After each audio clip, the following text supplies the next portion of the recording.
Hello and welcome to Let's Be Real. I am so sorry. It has been so long since we've done an episode. We've been counting down to our last ones as we get to episode 100, but we have a special one here for you today. It's our most anticipated for 2025 and our top most anticipated for TV shows in 2025 as well.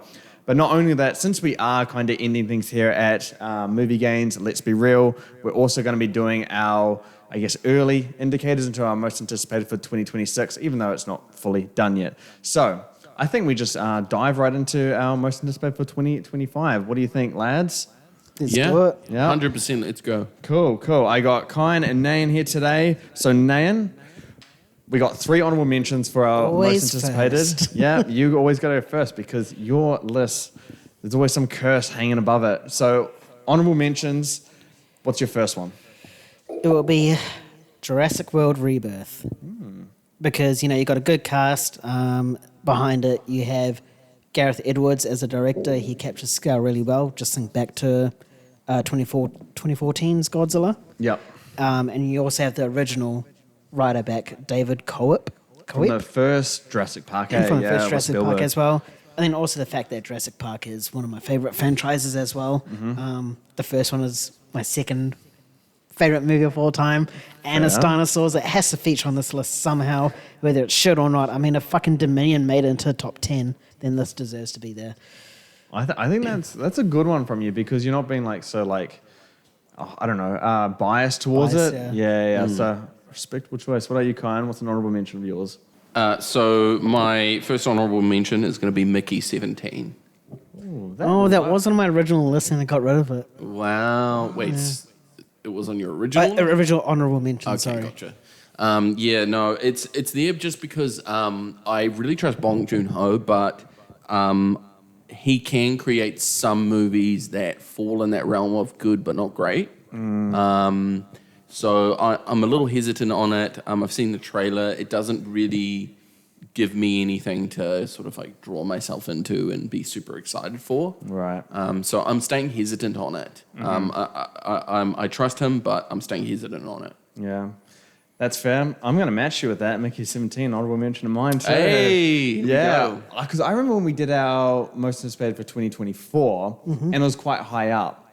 But then, Warner Brothers was being Warner Brothers, and they moved it to January. January, yeah. And that Dead really zone. surprised me. But yeah, that is the dead zone, and it doesn't speak to what Bong Joon-ho does. Yeah. And then I watched the trailer, and I feel like I can see that there are issues here, and I've heard rumors that they're kind of Bong Joon-ho and Warner Brothers are going to be going back and forth between it, and so it might be a mess at the end of the day. And I don't have full trust in it. The trailer didn't excite me, but I trust Bong Joon-ho to deliver something that's something good at least. So yeah, I'm still on board, but I've definitely jumped off the train a lot more since last year. Yeah. What about you, Nan? Second honorable mention. Mine would be Fantastic Four: The First Steps. It would be number 10 if it wasn't a period piece sort of film. The fact that it's set in the 70s is just a little bit annoying for me. I sort of wanted to see these characters in present day MCU. Yep. No doubt it still might be a good movie and stuff like that. The cast is semi-decent. They got a few characters right, a few wrong. Yeah. But yeah, it's just for me the big red flag for me is just the fact that it's in the 70s. How are you going to justify them being in with the modern day unless they do not age at all? Yeah, I don't know how they're going to do it. Yeah, that's the only thing that fucks me off about that. But it is what it is. Yeah. I mean, I don't know. I'm not certain about that movie at all. MCU's got a lot to prove to me before I can start putting it so high now. But yeah. What about you, Kai? Your second most honorable mention that you got? That's going to be Housemaid. Ooh. Yeah, so my understanding is that it's actually a remake of a Korean film. And I love the concept of it. I love the setup of it. I really love, it's very kind of speaking of Bong Joon-ho, it's very Parasite-like, where the plot itself follows a struggling woman who is happy to start over as a housemaid for an affluent elite couple. Yeah. So it's kind of going to be interesting, and it's got Sydney Sweeney, it's got a few other good actors, Amanda Seyfried as such, in it that there's room here for a really interesting dynamic, a really interesting drama, a lot to say, Yeah, for and sure. a lot to do. Yeah. So I'm interested in that, and it really just kind of piqued my interest as my kind of film. Fair enough. Paul Feig, yeah, you're a big fan of him Yes, too, aren't you? yes. Yeah, so that should be interesting. Hopefully Sydney Sweeney's actually in a good movie. I feel like, I don't know, she's really been going for it lately and just hasn't hit the right film at all. She was sort of getting. Oh, what's it? The one with Immaculate? Glenn Powell. Glenn What's that one Powell. called? Anyone but you? Yeah. Yeah. I Yeah. feel that was good, but it was only because of her and Glenn Powell bouncing off each other. I know, but I feel like she's trying to go for like more, I don't want to say Oscar baity, but like more prestigious types of films. She is, yeah. Yeah, and Immaculate was certainly down that avenue of Yeah. like showing her acting chops, and of course she shows it in you, not Euphoria. Euphoria. Yeah. I was gonna say Utopia. I was like, wait, what's it called? I think for Sydney's, at least her career, I think we're getting pretty close to that kind of breakout role that she's seen. It almost seems inevitable at this point. Yes. Yeah, Madam Web was not it. All right, my signal mention is Wicked for Good. So I watched Wicked last night, and I never had any interest in it. I did not like the concept, or I didn't really care about anything about it.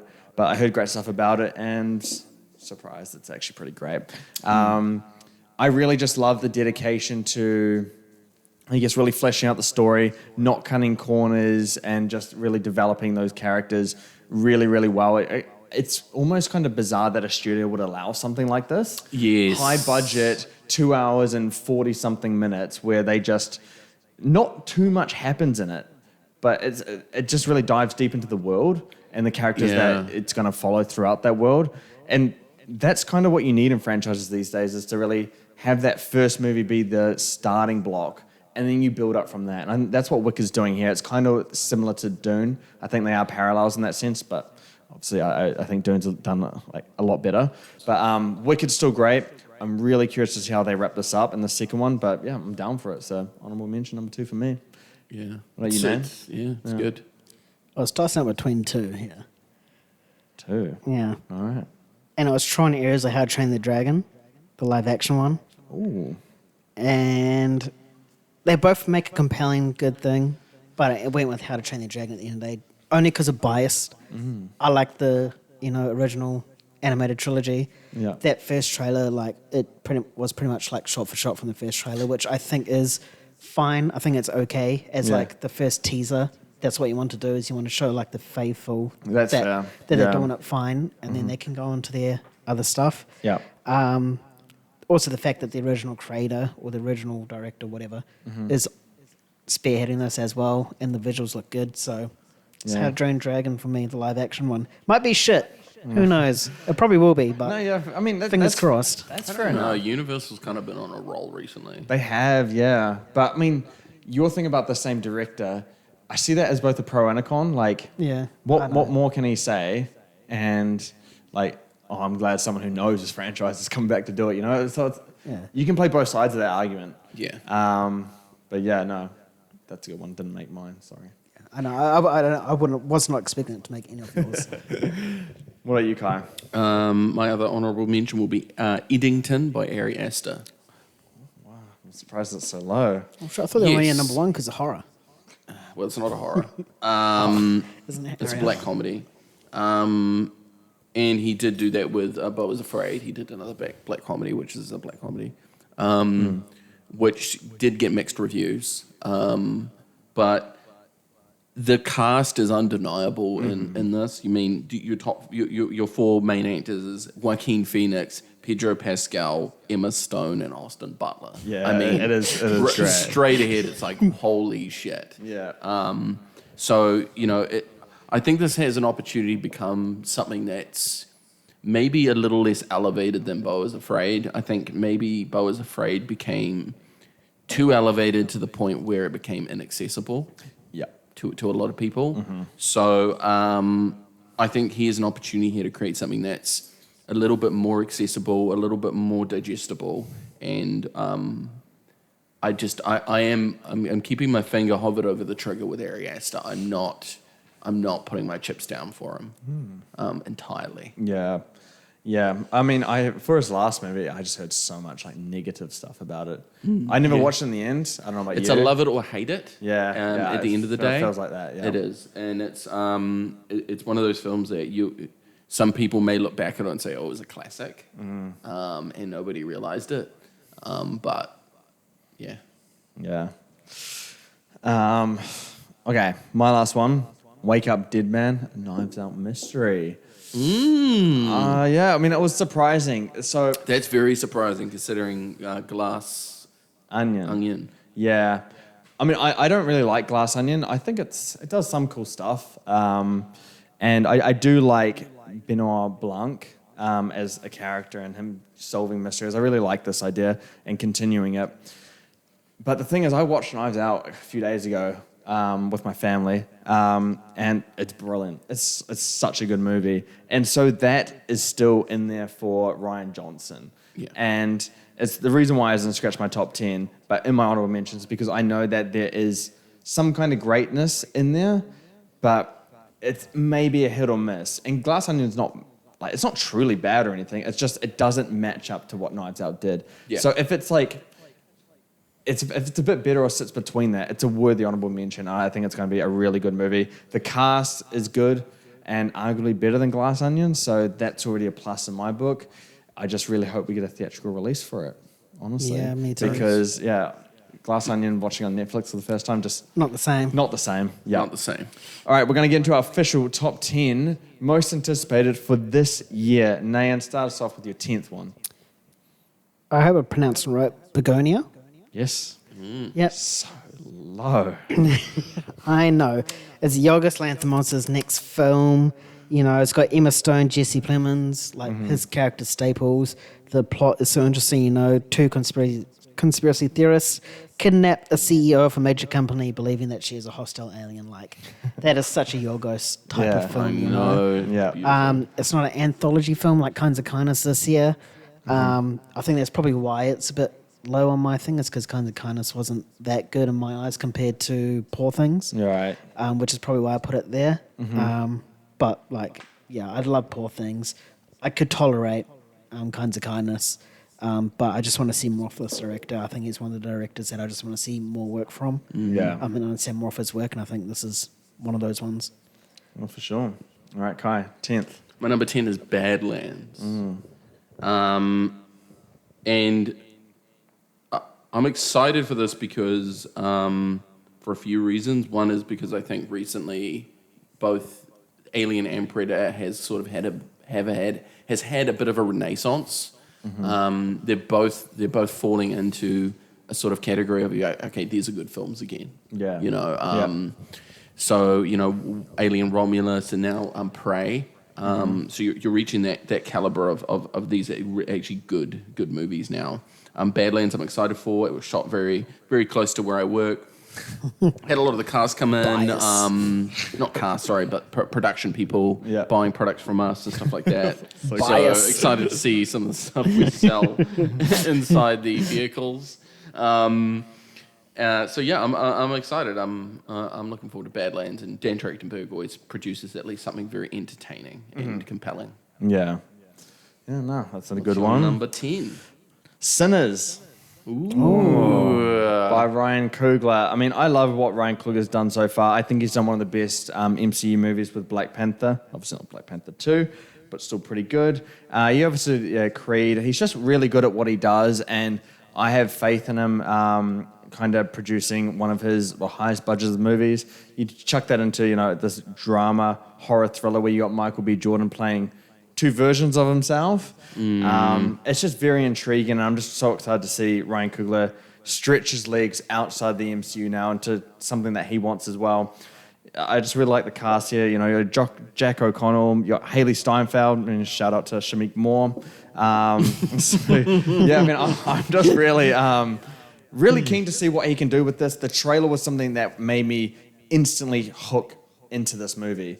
And to hear that, I think it's, Warner Brothers, they switched the release dates between Mickey 17 and Sinners to give Sinners more time for the final touches. It shows, to me at least, that Warner Brothers have more faith in this movie than Mickey 17. So that's why it's my number 10.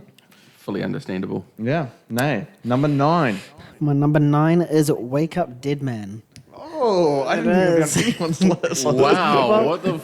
I've said it before on this podcast that I'm a big fan of this franchise, and I'm like, murder mysteries is one of my movie guilty pleasures. I mean, it just so happens that this franchise is one of the better aspects of murder mysteries. Yes. I mean, we've got the Death on the Whatever series, and they have all been stuff, pretty yeah. shit. Champagne, fill the Nile. We almost did that, except for our traumatic experience.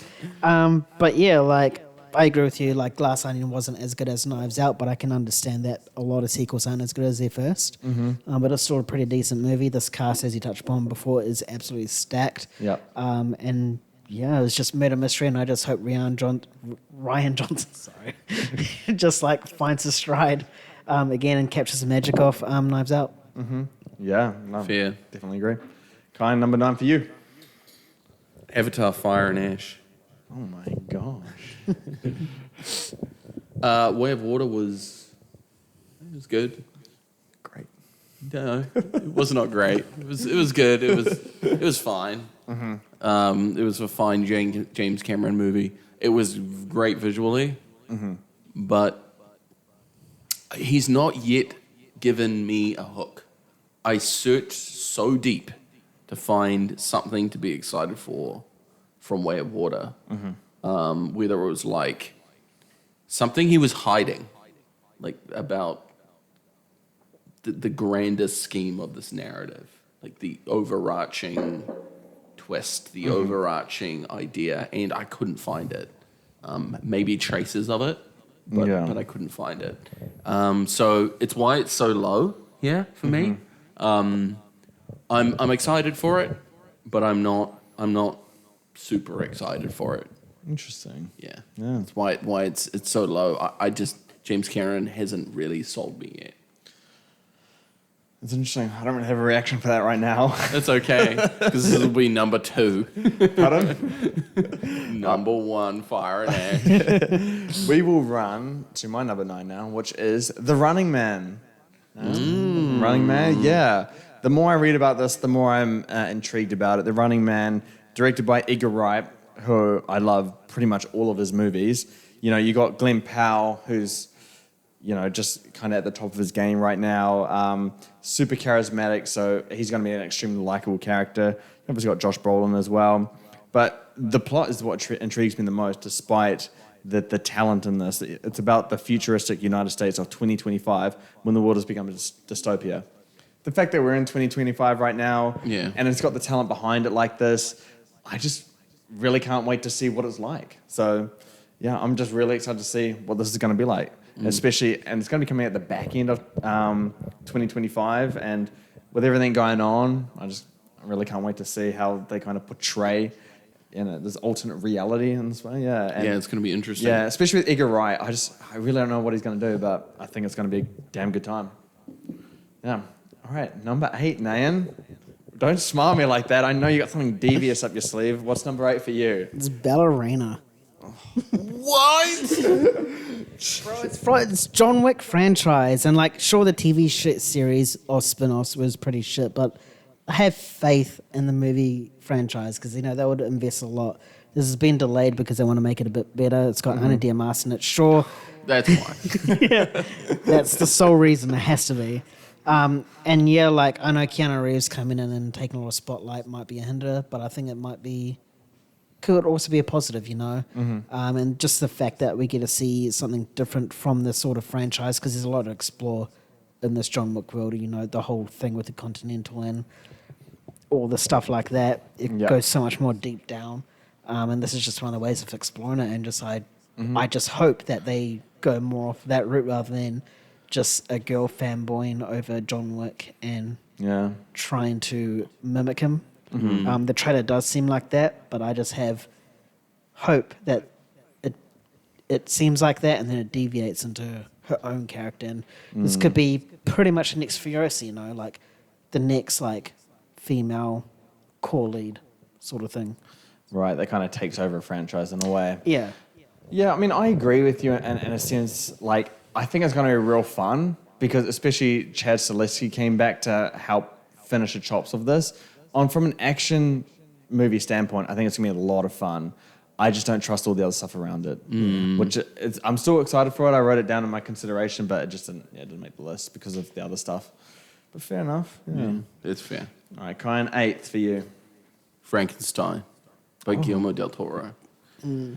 So the only reason it's this low, I would say, like maybe in a more traditional scenario, it would be higher, but in this situation, it's a little bit lower for a couple of reasons. But I just want to outline that Guillermo del Toro is a master of fairy tales, a master of adaptation of fairy tales. I suppose at this point, Frankenstein is a fairy tale, even though it's not a traditional one. But he's able to create something dark and human and real without losing the magic of it, the mystery of it, the weirdness of it. And the only thing that giving me a little bit of hesitance on this is I'm not really sure where the casting fits into this. There's Jacob Elordi in it, and I'm not fully sold on him yet. Yep. But it does have Oscar Isaac. It does have Mia Goth. So those are some good signs there. I have faith in this, but I'm not fully buying into it just yet. That's fair enough. Yeah, with Jacob Elordi, he seems to just capture directors' interests that are like quite well known. Really, they got a great reputation. Directors, they really want him on board. But yeah, I'm like you. I don't quite see it. I think he can get there, but I'm not sold yet either. I hope he can get there. Yeah. I didn't see it in Euphoria. I've seen Euphoria. Yeah. I don't really see it in Priscilla. He's good in Priscilla, but Saltburn? He's completely. I've not seen Saltburn. Yeah. He's completely What's the best overshadowed by Austin Butler's Elvis, in my opinion. In Priscilla. Yeah, his Elvis is Two very overshadowed. different It's kind of very roles, different. yeah. But I think so close together. I know where you're coming from. I think Yeah. thing is, I think Austin Butler was because they're both like new kids on the block. Correct. Just Austin Butler just outshone him. It was just And too he close. still It was does too that. close. Yeah. Another couple of years from now, he did it. Fine. Yeah. It was too close, and you have to compare at that point. Yeah, pretty much. Yeah. But I'm excited for this. Mia Goth is always a good sign in terms of, picking out really interesting narratives and interesting characters. Yeah, for sure. That's why she chose Blade in the MCU.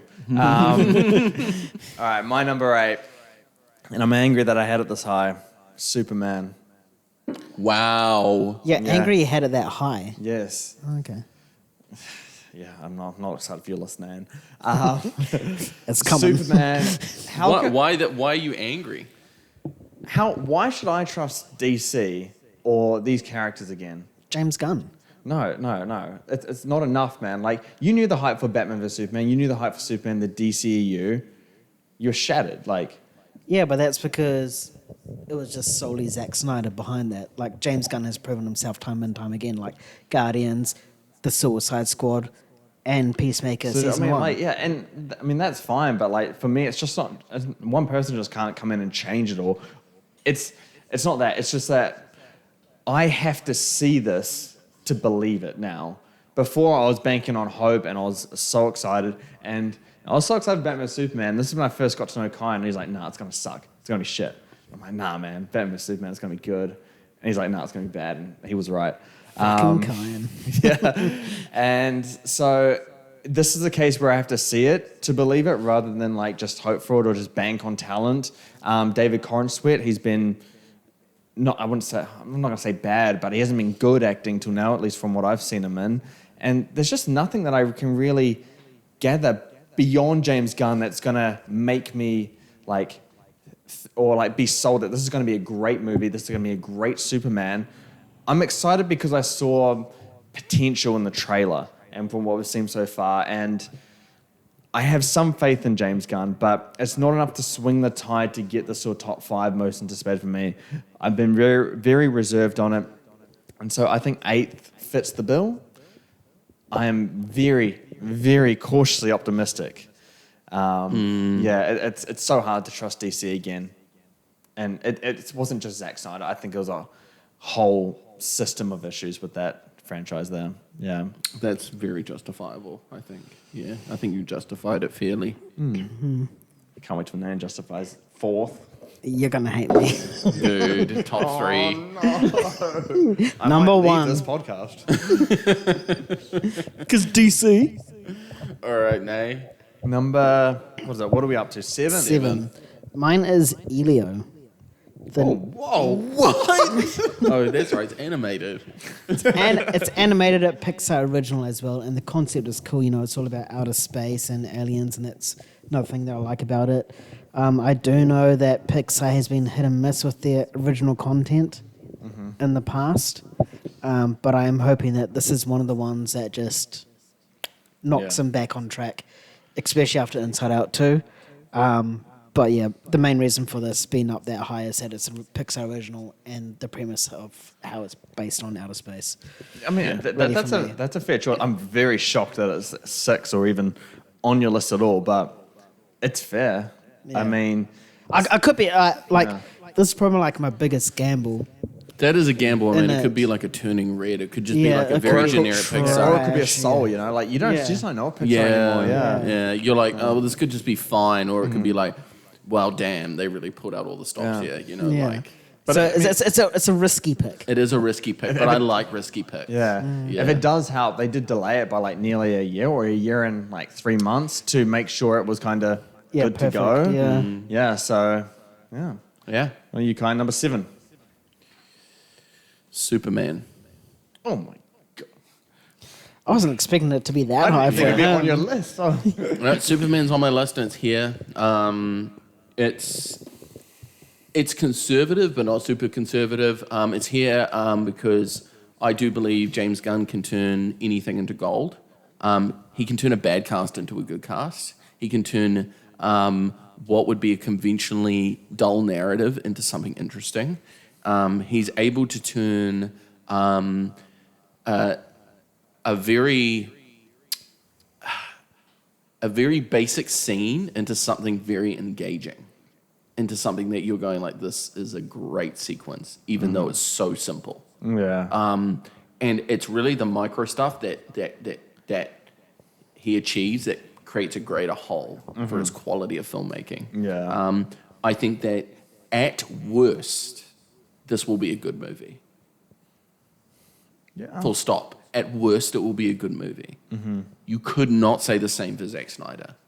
At worst, it's atrocious. At worst for James Gunn, it's good. Yeah. So I think that I had that amount of faith in him that he's going to produce something that's good, or at least like quite entertaining. Will it be something that aligns with all those feelings and hopes that you have for a Superman movie to achieve? You know, does it perfectly achieve all those things for Superman and do the villain correctly and do the overarching narrative correctly and balance everything and balance the pacing and balance the setup of the next stuff and all the stuff that he has coming? Yeah. I don't know, Yeah. but I trust him. Yeah, I'll say one thing for Zach. Oh, not Zack Snyder, obviously. James Gunn, he kind of has all the power here in terms of his filmmaking. Zack Snyder had to go against, David Zaslav and Yeah. stuff like that. The Destroyer, Yeah. there's love the Destroyer. Yeah, but James Gunn's kind of the head of DC right now, at least, and so he kind of gets to go unchallenged. So that's a bit of a plus in his book. It is true. Yeah. Yeah. Okay, I'm going for my number 7, The Battle of Bacton Cross. You guys know that one? No. How do you not know that? All right, so this one, Paul Thomas Anderson. Oh, of course. Yeah. There's been many like working titles that's run against, but that one is the one that I know. So yeah, this one stars Leonardo DiCaprio, one of my favorite actors, Benicio del Toro, Sean Penn, Regina Hall, and it's described as Sorry, I made a mistake on I got the two B's mixed up. Oh, here we go. Okay. Well, You keep talking, I'll find a pen. So Battle of Bacton Cross, it's one of the most highest budget, I think it is his most highest budget Paul Thomas Anderson movie. It's meant to be described as an IMAX event film. You put Paul Thomas Anderson in that kind of category, I really want to see what the end result is, especially with Leo at the helm as well. He mostly chooses great projects. So I'm fully on board for this. I love cinematic experiences, and I love when a really renowned director gets behind that big screen kind of feel. And I think this is what it's going to be.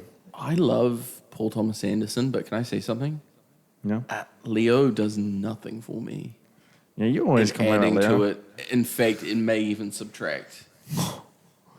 No, that's a harsh I take. know. No, that's I a don't, bad I don't, take. I don't even, That's a hot take. I don't even have a justification for it. That's how bad it is. Of a hot take. It's like, I don't know why. I mean, I can understand if it doesn't work for you, but like saying it's a negative or aggresses the movie is like... I think it just has something to do with like throwing Leo into a movie just because it's a renowned director and not because they selected the right person for the role. Yeah, but I know Leo to be very peculiar about what he chooses. You know, He can't be that peculiar. He just goes with Scorsese or Tarantino or any of the greats. He just picks any of the greats. And his movies that he's in are always Great. very positively rated. That's true, but that's because it's by the greats. Yeah, but he chooses those. No, he doesn't. He's So he's afforded, forced. he's He's forced against afforded as the well. opportunity to go in those because Yeah. he can go in whatever he wants to. Because he's a good actor.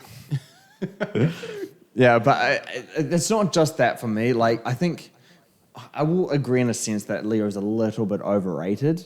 There are other actors who have around the same kind of range that he has, but I just love the Paul Thomas Anderson with a really big budget to work with. Yeah, I and think that's IMAX really cameras. interesting. I'm really curious to see what that kind of looks like on the big screen. So that's more my reason that it is as high as it is on my list. The IMAX makes me hesitant as well because he's never done something that big of frame. He's never done something that intense. So I'm curious as to how he's going to actually achieve that because he's an intimacy kind of director. Yes, I just really want to see how this is. I forgot what the actual premise of the movie is about, but I've heard it's just very intriguing. So Yeah. Oh, it definitely sounds so. Yep. Yeah. I'm all in Nay. for it. Are you ready? What are we going on, Nay? Number 6. My number 6 is Sinners. Oh, whoa! Yeah. Nice and high. I like that. Ryan Coogler, and Michael B. Jordan. I think they are like wrong pipe, right? I think they are like gonna be Jordan the. and Kugler? Kuglin? I got mixed up with. Shut up. I think Ryan Coogler and Michael B. Jordan are gonna be like the next sort of actor director sort of duo. Oh yeah. And we've saw a little snippet of this already in regards to the teaser. It looks really good. It's based on like twins, both played by Michael B. Jordan, being separated and coming back and being in the same town. It has that sort of horror thriller sort of vibe to it, Yep. which is one of the stuff I like. It's like very Jordan Peele-ish, Yeah.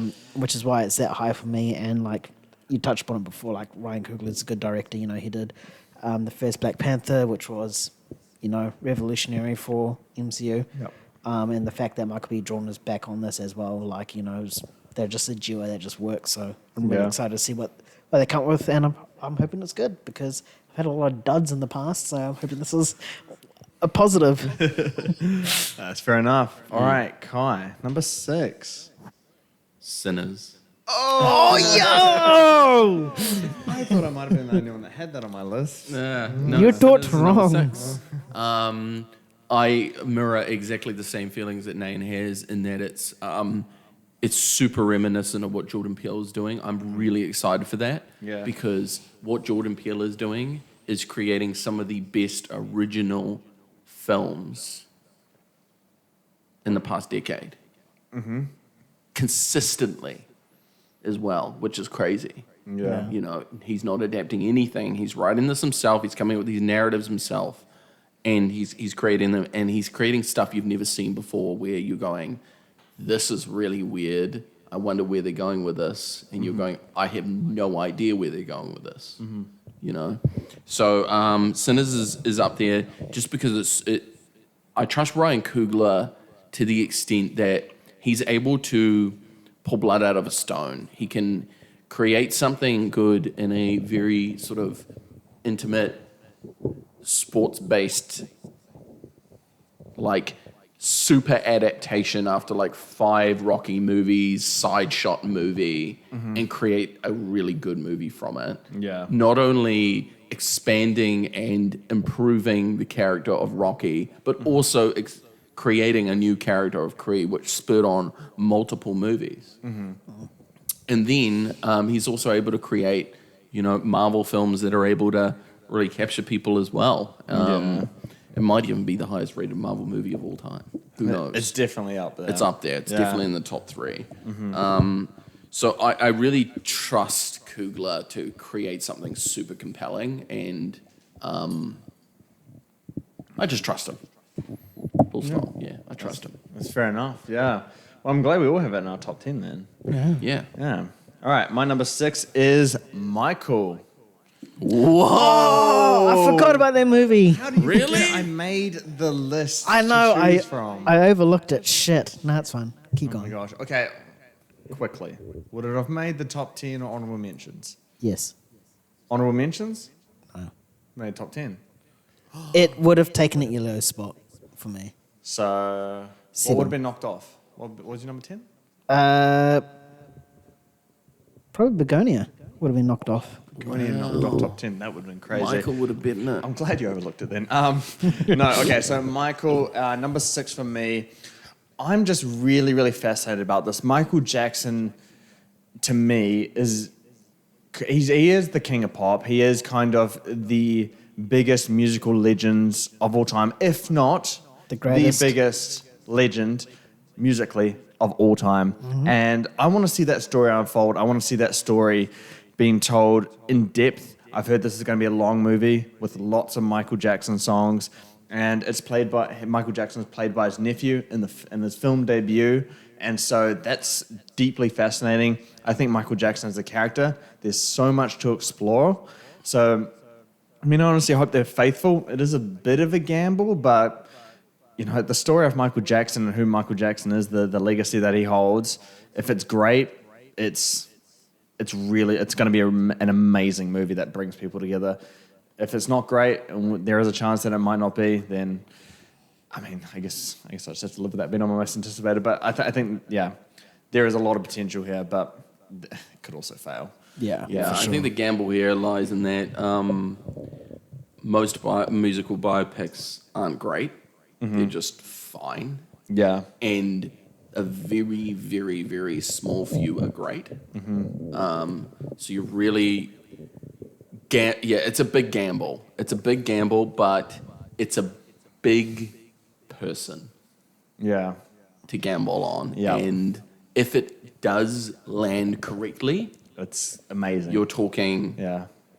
$1 billion+ movie. You're Yeah. talking, If Bohemian Rhapsody can get to 900+ million, Michael Jackson movie, that's great, that people find great, $1 billion. Yeah. I hope so. Yeah. quite easily. So I'm very intrigued to see how this works out. The intrigue is part of my anticipation levels. Yeah. Yep. What are you, Nan? Number 5. Top 5 now. Top 5. Don't look at me. Just say your answer. Avatar: Fire and Ash. Oh, whoa. Higher than Kyan. Much higher. It is mainly because of the visuals is always going to be good, and also the fact that they're bringing in the fire element, which is my favorite element. What kind of justifications are these? All right, whatever. No, but it's like we are slowly exploring the world of Pandora, just much more than like the forest and water. Like it's clearly on an Avatar Last Airbender sort of thing. Like the next one is obviously going to be what we've had air, water, and wasn't it fire. Earth? This is going to be Earth is the next one. Probably underground. Yeah. People. Yeah, but like with each movie, like James Cameron is expanding on this sort of franchise, Yeah. and pretty much building a whole new iconic franchise similar to like Star Wars or MCU and stuff like that, which I do respect, and this is one of the stepping stones to it. The other thing is that we are moving away from Jake Sully sort of, what is it, the overhead narrative, As a protagonist? where they like talk while scenes happen. What's that word? like narrated. Narration, yep. Yeah. Oh, And it's gone to his kid now. Yeah. Yeah. Which is a justifiable step, because at the end of Way of Water, that's sort of the direction it was going into, was that the kid was going to take, I don't know his name, Google it. Loak. Of course you know, of course you know it. For God's sake. Of course. 3. Oh, I'm sorry, I Yes. know my movies. Yeah, yeah. It's gone into like his sort of direction for the next 3 movies now, which is cool, and it's obviously like an expansion, and it's like, bringing this whole entire world together as one. Yeah. And I just can't wait to see some like angry fire Navis. Angry Fire Navis. Angry fire Navis fucking shit up. Fair enough. Right, Kai. Number 5. My number 5 is The Running Man. Oh. Yeah. It's very high up. I'm very interested to see what Edgar Wright is going to do with this.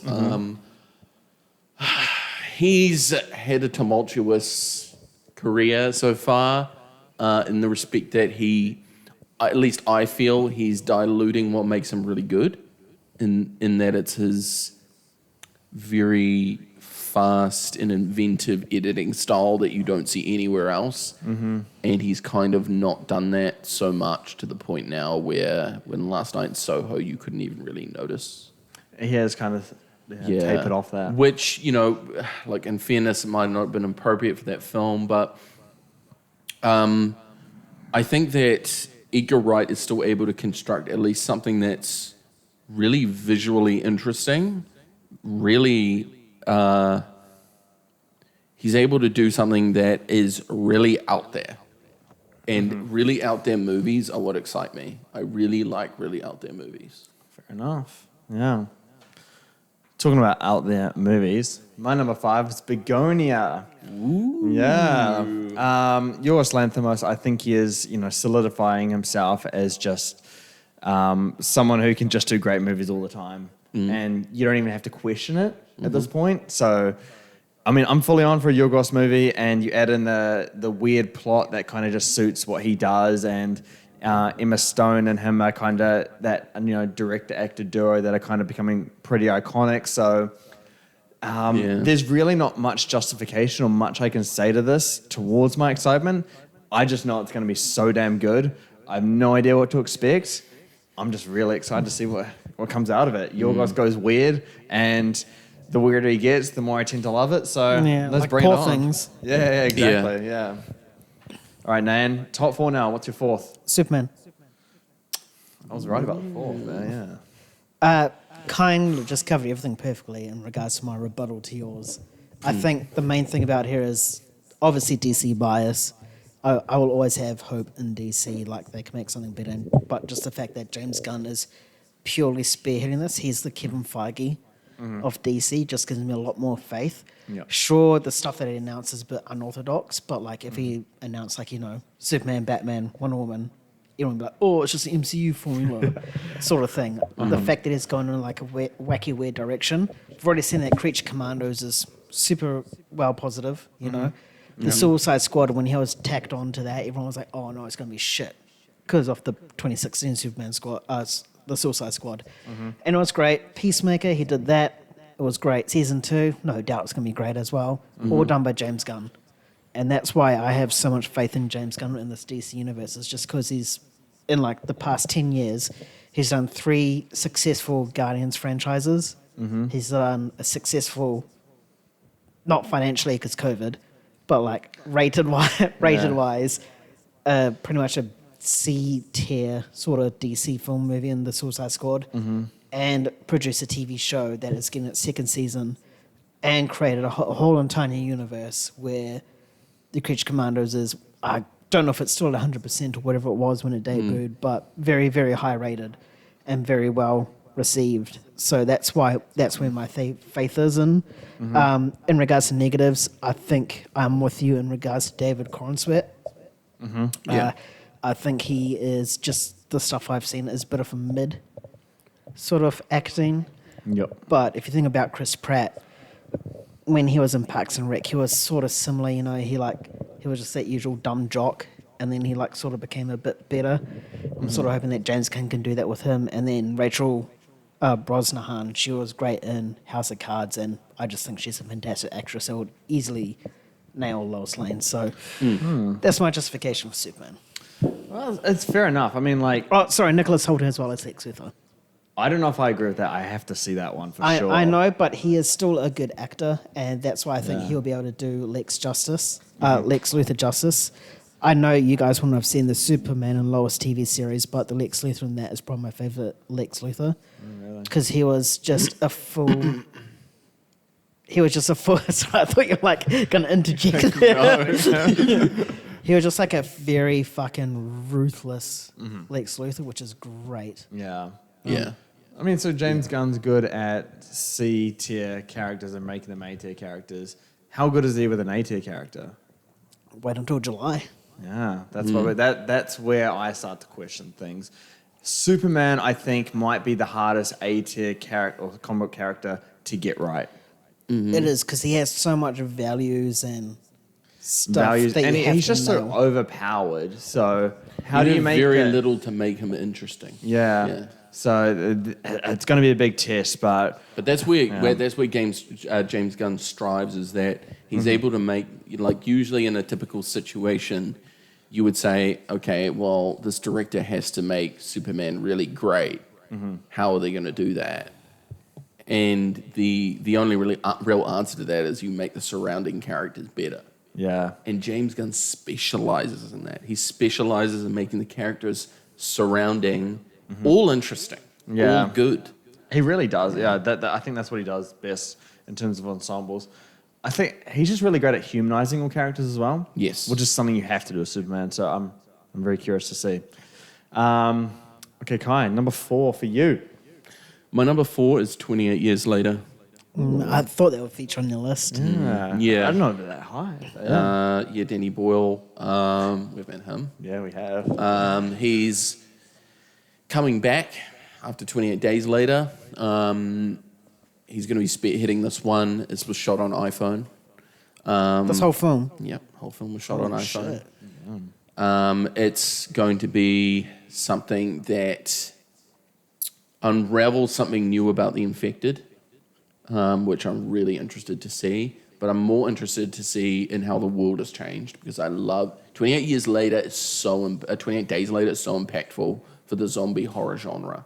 It basically rebirthed the zombie horror genre. Like, it was dead for like 30, 40 years, and then it came back, well, since the 80s, and then it came back in the early 2000s by Danny Boyle.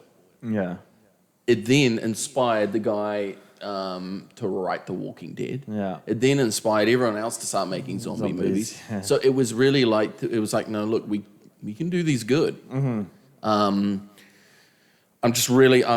love the cast. I love the premise. I'm just looking to revisit that world and see what else he can do.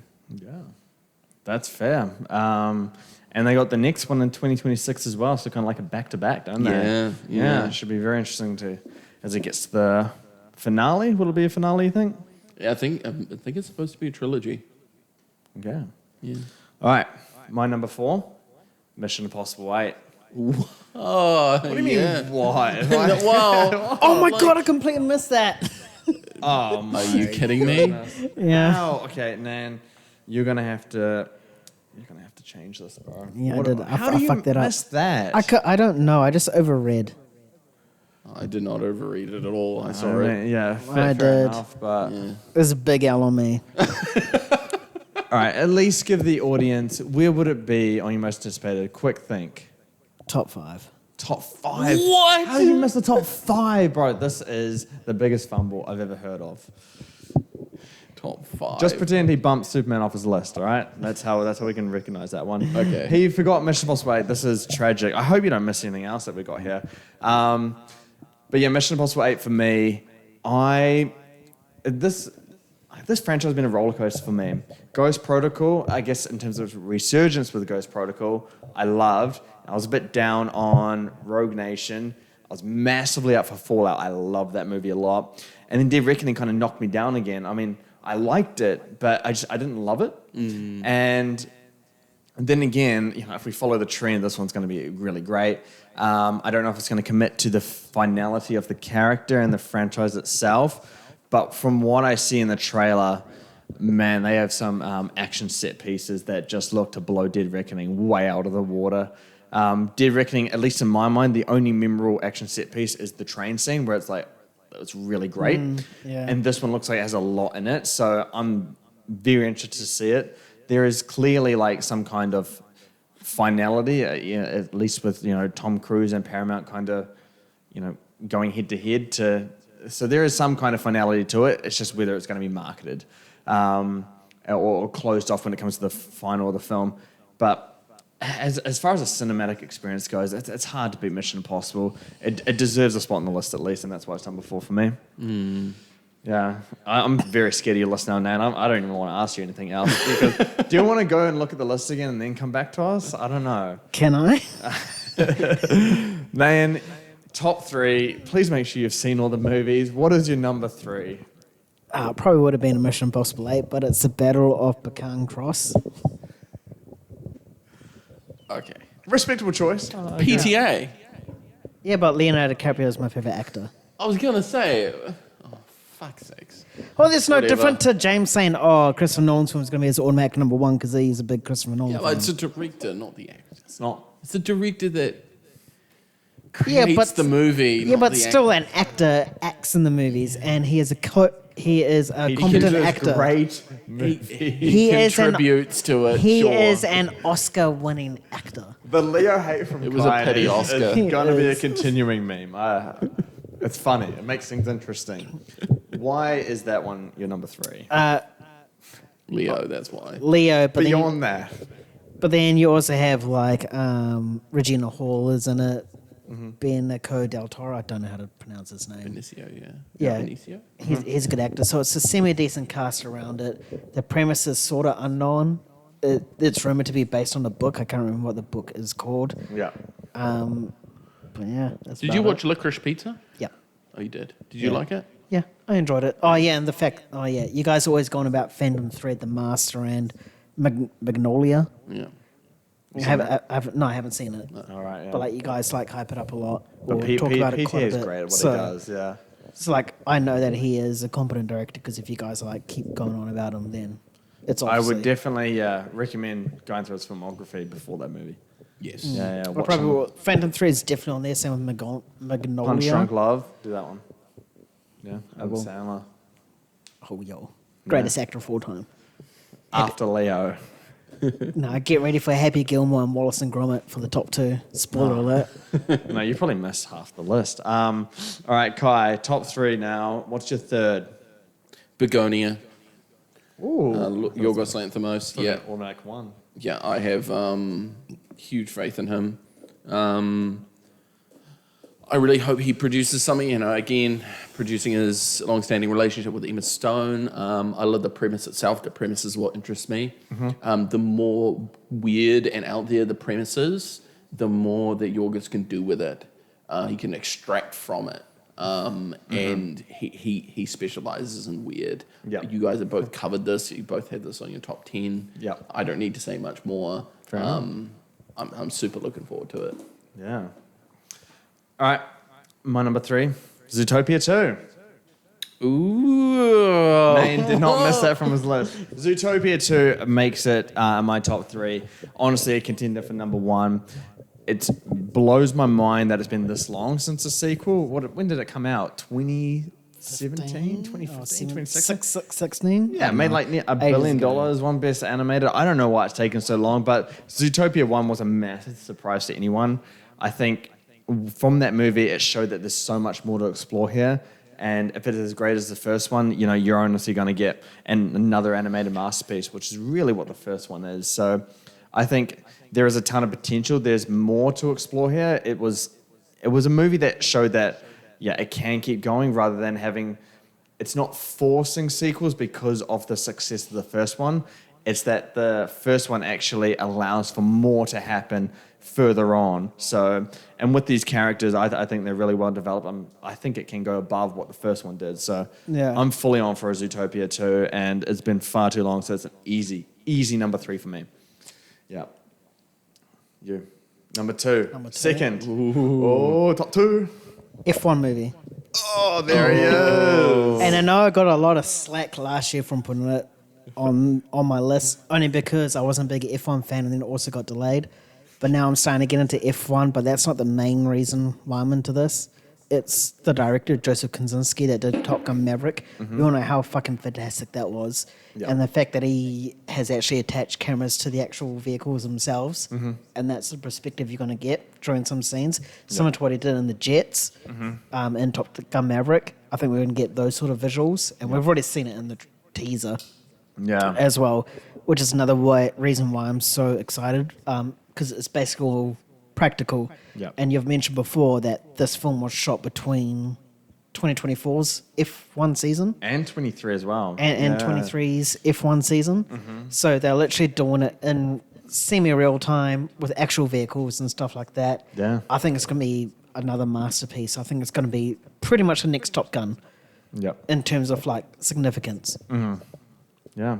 All right, Klein, number 2. And Brad Pitt's in it as well, and he's been on a tear off late. Yeah. Yes. My top 3 are so interchangeable that it's crazy. Like it got to the point where I didn't know what to list anywhere, so I just picked whatever. There's no clear winner here, but my number 2 is Wolfman by Leigh Whannell. Whoa. I have a huge faith in Leigh Whannell to just readapt something into something new, Like Invisible Man. like The Invisible Man. I love the twist he did with it, the changes he made with it into something I hadn't seen before. Yeah. I'm excited to see Leigh Whannell again. It's really all it comes down to. I'm excited Yeah. to see what he does. And Invisible Man was one of my favorite movies of that year. So I'm putting it up there.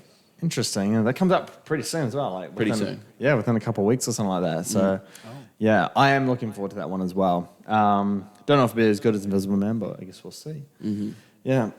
All right, my number 2, F1. Yeah, not a great name for the movie, but F1. I'm just looking forward to it because I'm a big fan of F1, and I followed the 2024 season quite closely. And obviously, when you do that, you see that this movie is a part of F1 itself. You know, as Naeem was saying, it really follows the grid throughout these different locations. And Joseph Kosinski, I'm like you, man. I'm an F1 fan, but Joseph Kosinski is the reason that I am actually excited for this. They developed the smallest IMAX camera to fit into an F1 car. I mean, it's an F2 car, F2 car, like molded into the shape of an F1 car, but still goes very fast. You know, we're really going to notice it on screen. And when you make technological like innovation in a movie, it usually parallels to a great film. Like- And it might not even be a great film, but the cinematic experience you're going to get from that it's going to be real and you're going to feel it. Yeah. And I felt it in Top Gun Maverick. I feel like I'm going to feel it more here. They've put like 300 to 400 million budget behind it, so it may not make its money back. It may make way more than that. We're going to have to see, but I'm fully in for this. Joseph Kosinski, yeah, he has my trust to make something great. So, yeah. I'm going to see some cameos from F1 drivers too. Carlos Sainz, George Russell. Yeah, I think a lot of them are a part of it. So, Yeah. I'm curious to see how it's going to fit in with kind of the real world in that sense and done in real time as well. It's super interesting. Yeah. Yeah. All right, Nayan, here we go. We've built it up. Number 1 most anticipated movie for 2025. I honestly don't know what this is. You 100% know what it is. You'll say, oh, yeah, no, I think I do now. Zootopia 2. Oh, there it is. Of course, yeah. it's animated. The first bro. ever animated film as number 1 on my most anticipated. Like you said before, like Zootopia 1 was such a great fucking film, and it led to like so many avenues for sequels just naturally rather than forced. Yep. And it's long overdue as well. There's so much to explore in this zoo world, you know, like all these different animals and their cultures and stuff like that. It's Yeah. about time we get it. Was it supposed to release last year? No, I think it was always slated for this time. Always this year, yeah. Yeah, so it's about time we get it, and I love the first one. I'm probably going to rewatch it before I see this one. 100%. And the fact that the original voice actors are coming back for it as well. Yep. Yeah, it's just easy number one for me. It was very hard to pick number one. Yeah, it was, eh? Yeah, like this is a struggle of a list, honestly. It was. I mean, if I actually probably... I think it's my handwriting, because I wrote all the lists, all the movies I was interested in, but because my handwriting's so shit, it's just scribble. Well, you missed like 2, and then you misspelled. You got your B's wrong or something No like wonder that. you were so quick to finish. You Yeah. just skipped half of them. Yeah. Yeah, I skipped 2 of them. Shut up. Okay, so Mission Impossible 8 would have been top 5 then. Yeah. Yeah. Yeah. And Begonia would have been knocked off. And what else did you miss again? Wake Up Dead Man would have been knocked off. Oh, and Michael? Michael, yeah. Yeah. Oh, my goodness. All right, Nain is going to perform better in our most 2026. anticipated 2026. There is he no will not Bat- miss a thing. There is no Batman, though, so it's not an automatic dub for him. Shouldn't have been anyway. It's more competitive. All right, Kai. Most anticipated movie for 2025. F1. Oh, way! What? No way, bro. I thought you wouldn't even have it on his list. I wasn't even expecting that, I eh? knew he had a big surprise. Yeah, in he his did head. it because he looked at me and looked at you and said, "Oh God, what is this?" It's the cinematic experience is why. Yeah. Yeah. If you look at my previous lists, almost all of them will involve a movie at the number one that I know is going to be highly cinematic. You know, whether it's Dune or it's Blade Runner or it's something that I know is going to be a visual, visceral experience. Yeah. So for me, F1, you know, Joseph Kosinski is a plus. He's not the major driver to this, though. What is that I know that they're putting everything into this to make this, like you were saying, like something that's like a super visceral experience. That even though it might not hit the story beats, it will hit those. I've never seen anything like this sort of feeling. I will say, you know, again, that it is relatively interchangeable, my top 3, because I don't know where I stand with a lot of them. There's a lot of reasons why I like one over the other, but you know, this being the cinematic movie is way up there. Yeah, fair enough. I know his. Yeah. And then my most anticipated for 2025. Don't. He forgot movies. Don't look at me like that. Avatar, Fire and Ash. Oh, shit. You talk about yourself being a sucker for a cinematic experience. Avatar is that as well, believe it or not. They're highly visual. They're shot in almost entirely IMAX. And they feature innovation at its probably core and probably more than any other franchise has done in maybe the history of filmmaking. As far as each one does, Avatar broke new ground. Avatar 2 broke new ground. They continue to break new ground. I don't know if Avatar 3 is going to do that, but the Fire and Ash part is the part that keeps this movie afloat for me, purely because I think there is a little bit more to sink your teeth into now. You know, we got more of a cast. It's not just Jake Sully anymore. You got a family here, and I honestly just want to see some ruthless Na'vi that will kill you straight up, slice your neck. I want to see how far James Cameron can go with this, and I think that makes it highly intriguing. But I will say, for the record, right here, right now, if this one doesn't land, and like where you're like truly hooked, like you need to see what happens next, then I will back off the Avatar franchise a little bit. Probably still make my top 10 because I do love cinematic experiences and visual effects. I will say there is a difference between a visual experience and a cinematic one. I will say that. So a movie can be visual and not be cinematic, and a movie can be cinematic and not visual. Yeah, no, but it doesn't apply to Avatar because if you're going to watch Avatar The Way of Water, you would choose cinema over home every single time. You would. So But by default, cinematic- it's cinematic experience, at least in my head. True, but I just meant in the term of cinematic being more that it's about the filmmaking style and expression, the way it's expressed. Yeah, there's a more visceral element to things like Top Gun and what F1's going to be. But stuff like what James Cameron does has to be experienced in a cinema. It does, yes. Yeah. It does. You're right. Yeah, so that's our most anticipated for 2025. I think what we'll gather here today for this one is that there's just so much to look forward to. It was so hard to make a list. I had I think I wrote like 20 that I was like considering, and I had to knock out so much. I was changing my mind like halfway through reading as well. Like Yeah. I got to some and I was like, it probably should have been higher. It probably should have been lower as I was going through. And I'm like, I'm constantly changing my mind on this. And that's just the way it is. It's like when someone tells you what's your favorite movie on like what's your favorite like horror movie, what's your favorite sci-fi, you change your answer every fucking 5 minutes. It's Yeah. like, it just depends on your mood. Yeah, pretty much. And Nan didn't even look at half the list, so Yeah. when we do our top, Here comes a new meme. we're going to do our most anticipated 2025 TV shows, our top 5 for that, and then we're going to do our top 10 most anticipated 2026 movies as well. So we're going to be moving on now to our top 5 most anticipated TV shows coming in 2025. Nayan, again, we're going to start off with you. You've read the entire list, I hope. Yeah, checked it twice. Exactly. Honorable mention for this one. The Bear. Season 4? Yep. Season 4. Nice. Season 1 and 2 was amazing, for sure. Season 3, I don't know if you've seen it. I haven't seen it. You haven't seen it. Me personally, I don't think it's as good as Season 1 and 2. Mm-hmm. Slightly underwhelming, which is probably why it's in my honorable mentions here, but it's still The Bear. Yeah. It's still a fantastic series. There's a lot to unpack in it, and there's a lot of themes to unpack as well. Mm-hmm. And that's the reason why it's in there, and like it's always going to be up for Golden Globes and Emmys and stuff like that in terms of nominations, because the acting is fantastic throughout it. As always, yeah. Kyan, honorable mention? Alien Earth. Prequel series. Yeah. Yeah. Again, just following on from my trust in the relative success of the current Alien and Predator franchise. Just excited to see what they can do. I've not seen The Bear season 3. I have heard that it's getting. Some people thought it was like okay. Some people thought it was like good. Yeah.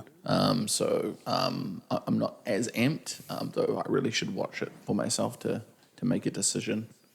Yeah, I'm very much like Kyan. I need to watch the third season, but like I guess dull responses to season 3 just kind of stopped me from watching it in the end. Yeah. Yeah, because I was meaning to, and then I just heard it wasn't great. It felt like I wasn't rushing to do it. But my honorable mention is Win or Lose, the Pixar TV show. I really want to see what Pixar does in the TV format, see if like some of their mastery in the film world can like translate to the TV world. I think it's just very interesting. I think the concept about focusing on each player in a softball team as they get to the final, I think it's very intriguing, and I just want to see if they can do it. So it's more intrigue than anticipation, but I think it deserves a shot to be watched. Cool. Yeah. All right, we'll get on to our top 5 now. Nayan, start us off 5th.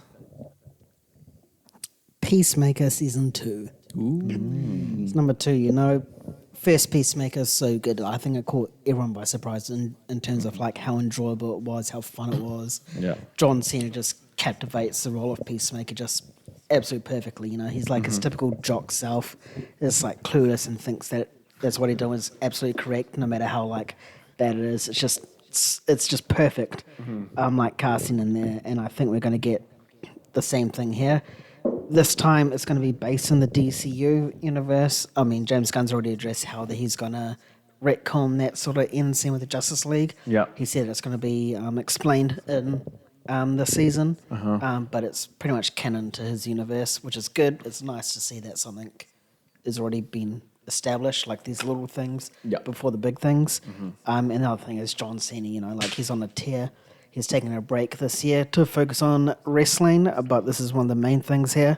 And yeah, he's, like I said before, he's just fantastic, this character. The fact we are going to get a whole new intro as well. The intro was easily one of the best parts of Peacemaker. Like it was so like memorable. Like they're going to do it again, different song, different dance choreography.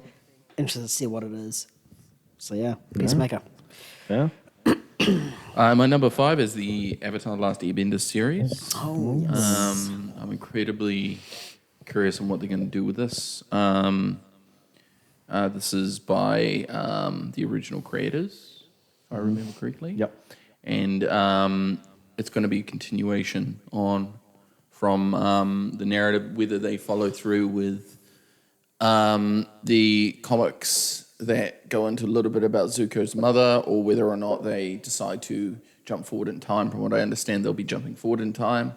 I don't know for certain, but I trust these guys a lot, and I really hope that we're able to get something that is special. Yeah. I wonder if we'll bridge the gap between the series and the Aang the Last Airbender movie coming out in 2026. May It very might be well like may, a thing yeah. leading into that. Yeah. Anyway, my number 5 is Gen V season 2.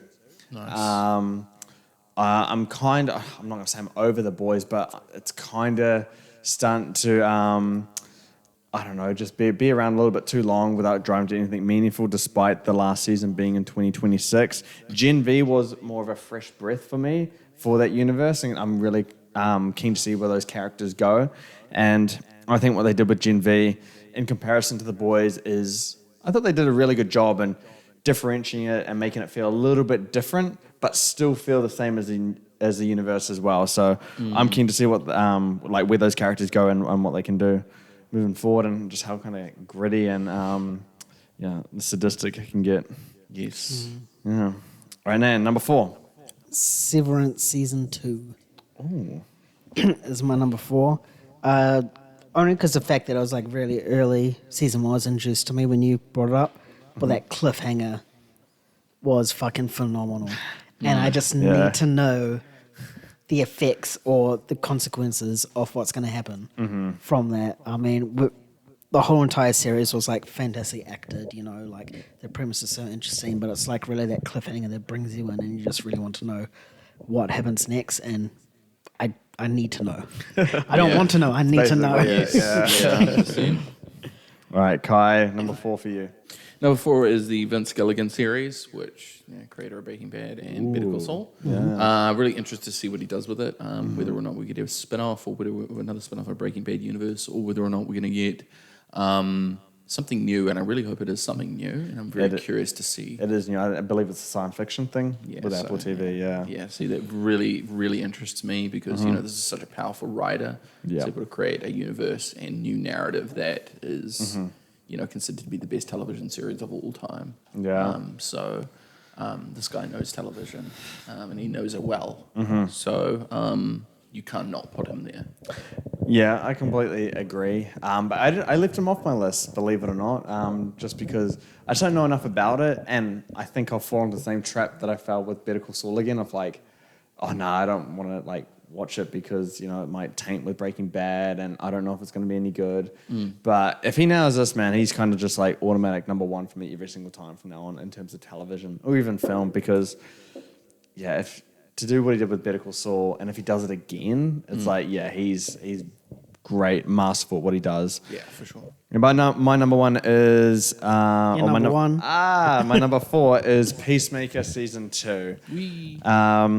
Peacemaker, it did catch everyone by surprise. I didn't think it would be that good. I believe James Gunn wrote the second season, but not directed it. I could be wrong about that, but what they've started already with Peacemaker is just...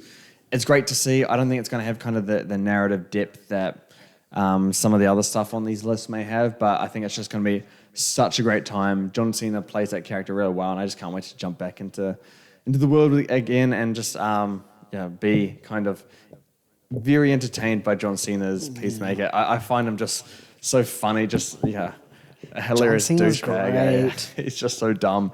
So that is my number 4. Some of it is directed by James Gunn. Not all of it. Right. Yeah. All right, now number 3 Is Daredevil Born Again.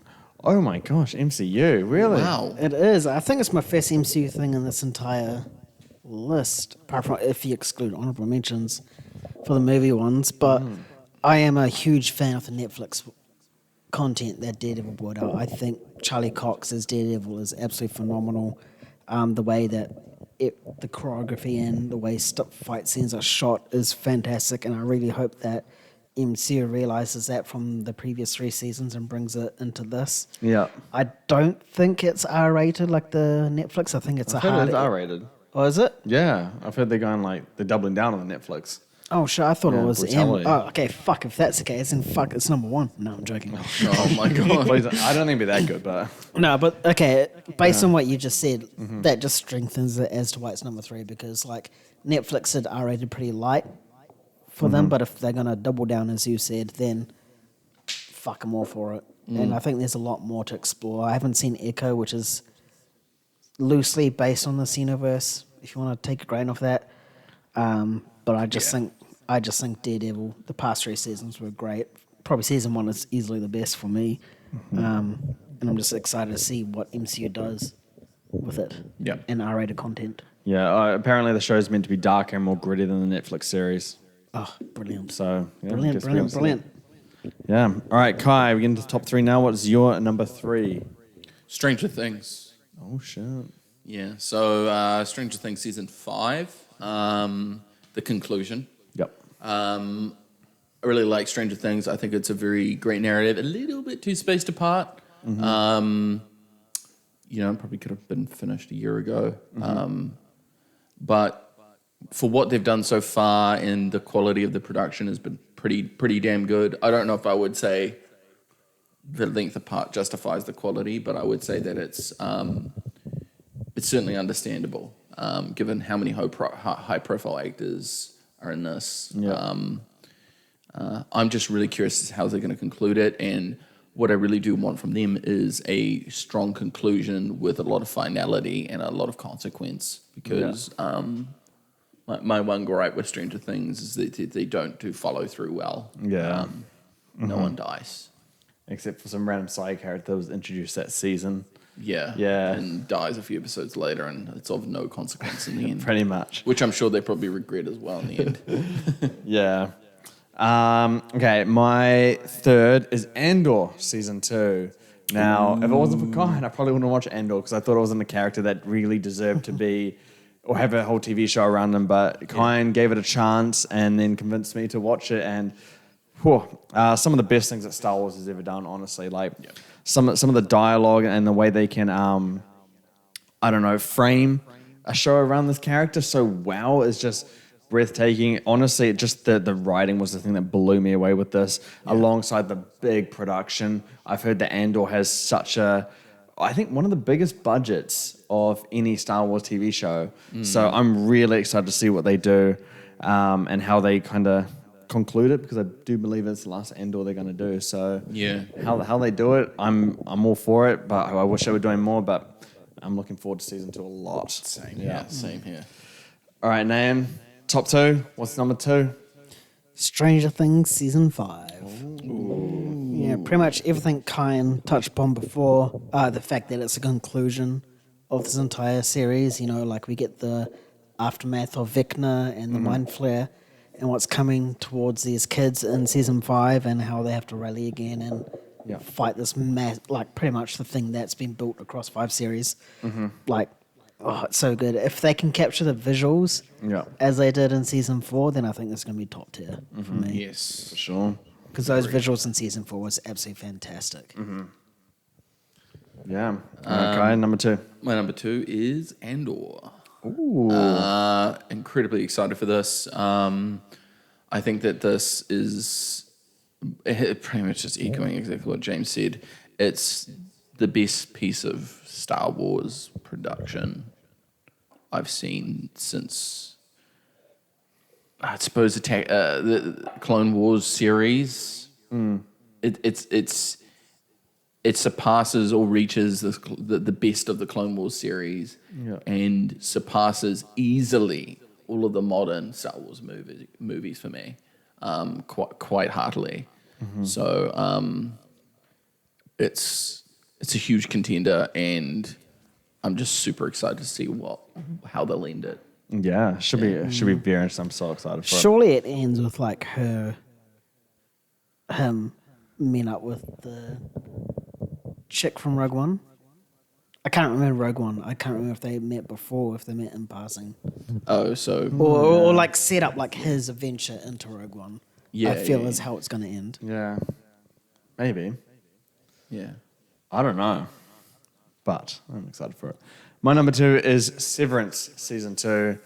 As Nan said, that cliffhanger was what? Nothing. No, we just had a bet on what would be 1 and 2. And you guys clearly got it right. Nayan clearly got it right. Yeah. No, Severance season 2, it's like what Nayan said, the cliffhanger is something that you have to see. To anyone who had to wait 3 years for this, I am so sorry. That must have been so difficult. I don't know how you've done it. I've had to wait 4 months and I'm still struggling. But yeah, it comes out it starts this month, so I'm really excited for it. It's such a great concept, and I can't wait to see how they continue to unravel it and how those kind of two lives kind of combine and how they unravel the mystery behind it. So I'm glad that the first season didn't unravel too much, despite me wanting it to constantly throughout that series. I'm like, tell me more. It left so much to be desired, and yeah, I can't wait for it. It's going to come very soon. So yeah, I'm very excited. All right, Nan. Number 1, we don't have to guess, but say it out now. Last of Us Season 2. First season was a faithful adaptation, or as close to as you could get to the first game. I mean, it's never going to strike every single fan's adaptation, but it was still very good. Mm-hmm. Season 2, I think people that haven't seen it need to buckle up. Because we've played the games, I know what happens. Same with Kine here. You're in for a jaw dropper of a treat and stuff like that. Just prepare yourself, and I think that if they can capture what they did in season 1, bring it to season 2, but make it better. Agreed. I think it's gonna be great. Yeah, I will say I'm a sucker for something new, which is why it's really not on my list. I've seen the narrative, I know how it unfolds, and I don't know if everyone will agree with this, but I think most people will actually agree with this. But it's generally considered that The Last of Us Part 2 is not quite as good as Last of Us 1. Yeah. Just because of how divisive and direct the decisions are, and how you think you're gonna. Yeah, be there's a in lot something, of but, really bold decisions in it. Which is good. It is I good, guess. and I love bold. It's just that it's going to be something that it was tricky for the games to do, and it's going to be trickier, or maybe trickier for television to do, because it was tricky to adapt in games in a narrative sense. Well, you can imagine adapting that in a television, because everything's adaptable in games. Yeah. You can put the most dog shit story in it, and people go whatever. Yeah. So, yeah, it's going to be interesting. It is. I just cannot wait for the reactions to Yeah. the scene. Yeah. Very interesting. So it's not on your list, Last of Us Part 2? No, Or only season 2? because it is so divisive, that ending, and I fall somewhere in the middle with it and how I feel about it. Damn, you didn't have Andor as well. So 2 snubs from you guys. Wow, I really thought both would be on both your lists. Yeah. Yeah, very Oh, surprising. you both snubbed Daredevil. Wait, did you even see Andor on the list? Huh? Yeah, I did. You just ignored it. Yeah. It's just not good. All right, It's a trash Kai. TV series. Kai, number 1 most anticipated for 2025. Severance. Oh. And it really comes down to foundation, right? So, I could put Stranger Things at the top here, or I could put Andor at the top here. But those both have a foundation of a television show that I'm already aware of where the quality level is at. Severance Season 1, to me, this is top tier television. This is if you were to compare the Season 1 and it's compared to Season 1 of Breaking Bad, right? These are at equal footing.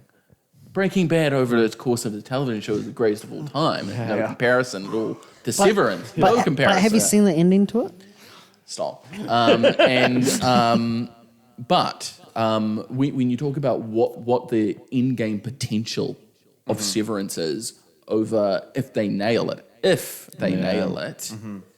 it is enormous what the potential is. Yeah, I agree. I think there's so much potential, and I think Season 1 is just the start of it. Yeah. But my question is, how long can they continue the concept without it becoming too tiresome? At most 4 seasons. At Yeah. the absolute most, realistically 3 seasons is probably the sweet spot. But That's going to be the struggle for them, and I hope Apple can. I think Apple does this. Yeah, they can know when to end it. Yes. Yeah. I think anything over 3 seasons, 4 seasons will be a stretch. 4 Four max. feels like four feels like a stretch, but if they have some really good material to work with, maybe. Yeah, because I always find like the first season it's like introducing us. The second season is revealing everything, and then 3 is the final like, Aftermath. fixing it. Yeah, aftermath, whatever. Yeah, and if anyone who hasn't seen Severance is here, then just do not listen to this next part. But the only way that I could see season 4 being something like super like definite is if like in the Severance narrative, like a vast portion of the population, like normal population, gets severed. Oh wow. Like either against their will or like like It's like ultra some- like, yeah. political and like grand with something the scope grander, just- and it starts expanding, and then you don't understand the full scopes and reasons why it's happening, and that's hidden slightly behind a veil. Damn. That would be a lot. Yeah. Yeah. All right. You guys know what my number 1 is? It is Stranger Things season 5. Final season. Was I supposed to see a number 2? What? Have I revealed my number 1? Yes, I have. Sorry. Oh my gosh, this guy's not on his game today. But yes, my number 1 most anticipated is Stranger Things season 5, and honestly, by quite a mile. I watched Stranger Things recently, and I do agree that it kind of dragged on a little bit. But once season 4 came out, you knew that they had known that it's dragged on too long, and they're gonna finish it up. Season 4 is part 1. And season 5, I think, is part 2. And from everything I've heard, they're making like feature-length movies for every episode, so it's like 2 hours or something like that. I think they're going big and as grand as they possibly can to finish this thing off. And if season 4 is an indication of quality, then it's going to be really, really good. Season 4 is one of my favorite TV like seasons for a show like out there in It's really general. good. It is really good, and it takes a massive step up in terms of production, in terms of visuals, acting, and story. And I can't wait to see how they unfold this because, yeah, I have a lot of faith that they're going to nail it. So, Yeah.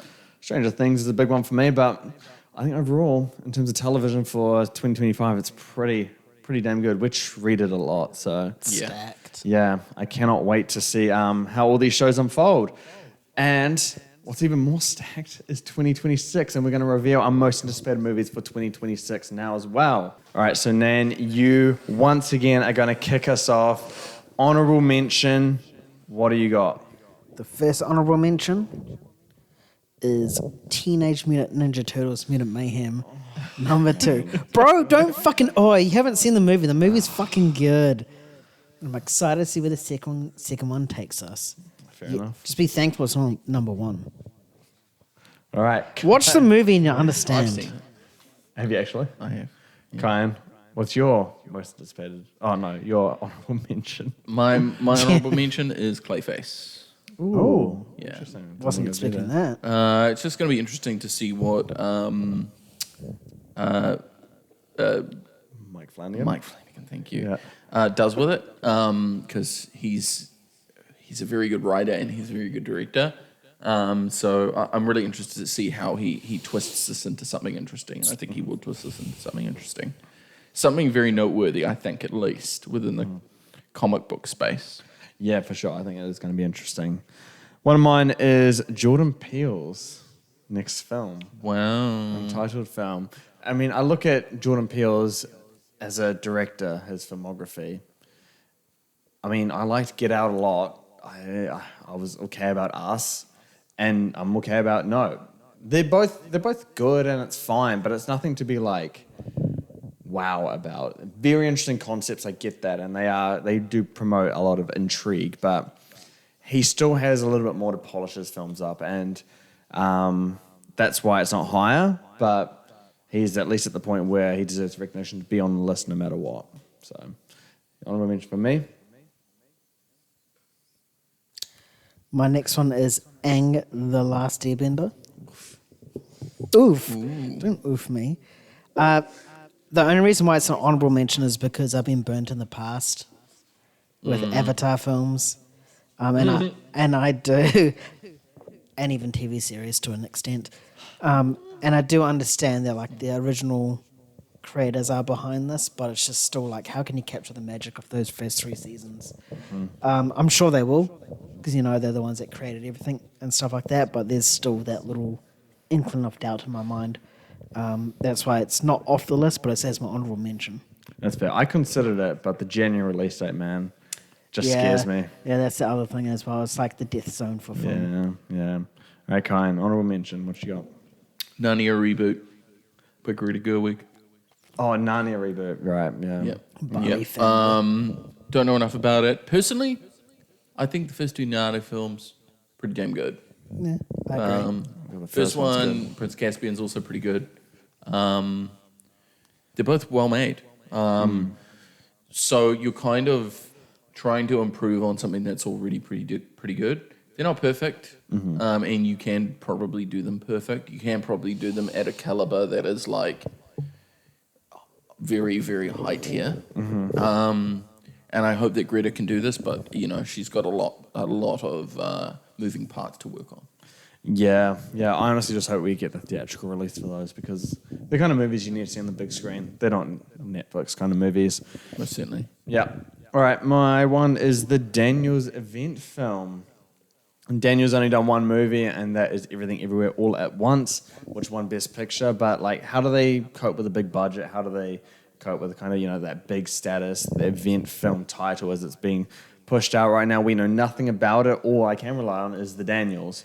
It's not quite enough to make it into my top 10, but it is enough to make me very excited for it regardless. I'm very curious to see where these directors go. I loved what I saw because they used a very kind of, a big budget concept in the multiverse in a small budget movie really compellingly. I can't wait to see what they do in this kind of, big budget territory. Yeah.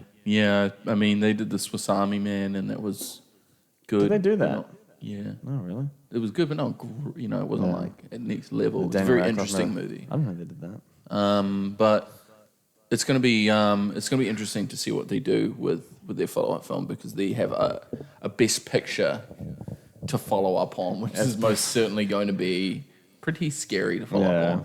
For sure. Yeah. All right, Nan. Final.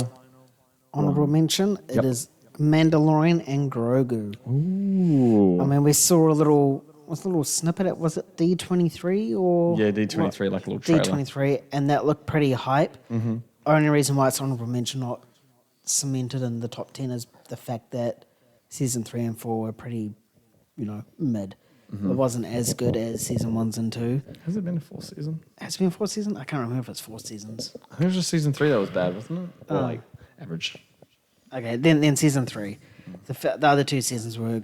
Yeah, Well, I the- don't know anymore. Yeah, it's been way too long. It feels like It has. It's going on been for too like- long, and also I think the Book of Boba Fett really confused people. Yeah, it did because it had like 3 Mandalorian episodes in. Yeah, oh man, series. that's so weird, yeah. Yeah. So I think this whole Mandalorian sort of franchise sort of thing has been so up and down. If you include Book of Boba Fett as well, it's just really murked everything. Season 1 and 2. Season 1 was the best. Season 2 was decent. I thought it's the best. You reckon? 100%. Okay. What, season 1? 2. 2. 2? Season 2, yeah, with Luke. Yes, yeah, I would agree. That ending was great. We live watched that We together. did, yeah. Yeah, and that's the reason why it's on here. But the reason why it's on my honorable mentions is because it is the last. We're going to get a conclusion to this thing. It can't just keep going on and on. And that's what I'm more excited for. I'm excited to see how they end it, whether it's Mandalorian and Grogu Yeah. going their separate ways, or if they're just going to stick together, or whatnot like that. Kai, final honorable mention. Final honorable mention is Scary Movie 4. 6. Oh, what? Yeah. Really? What the? I want to see a proper scary movie done in the modern lens, done properly. It'll be filtered as fuck, though. Maybe not. But I just want to see what they do with jabbing at modern horror. Really beyond the scope. Horror's changed a lot since Scary Movie 4, 5.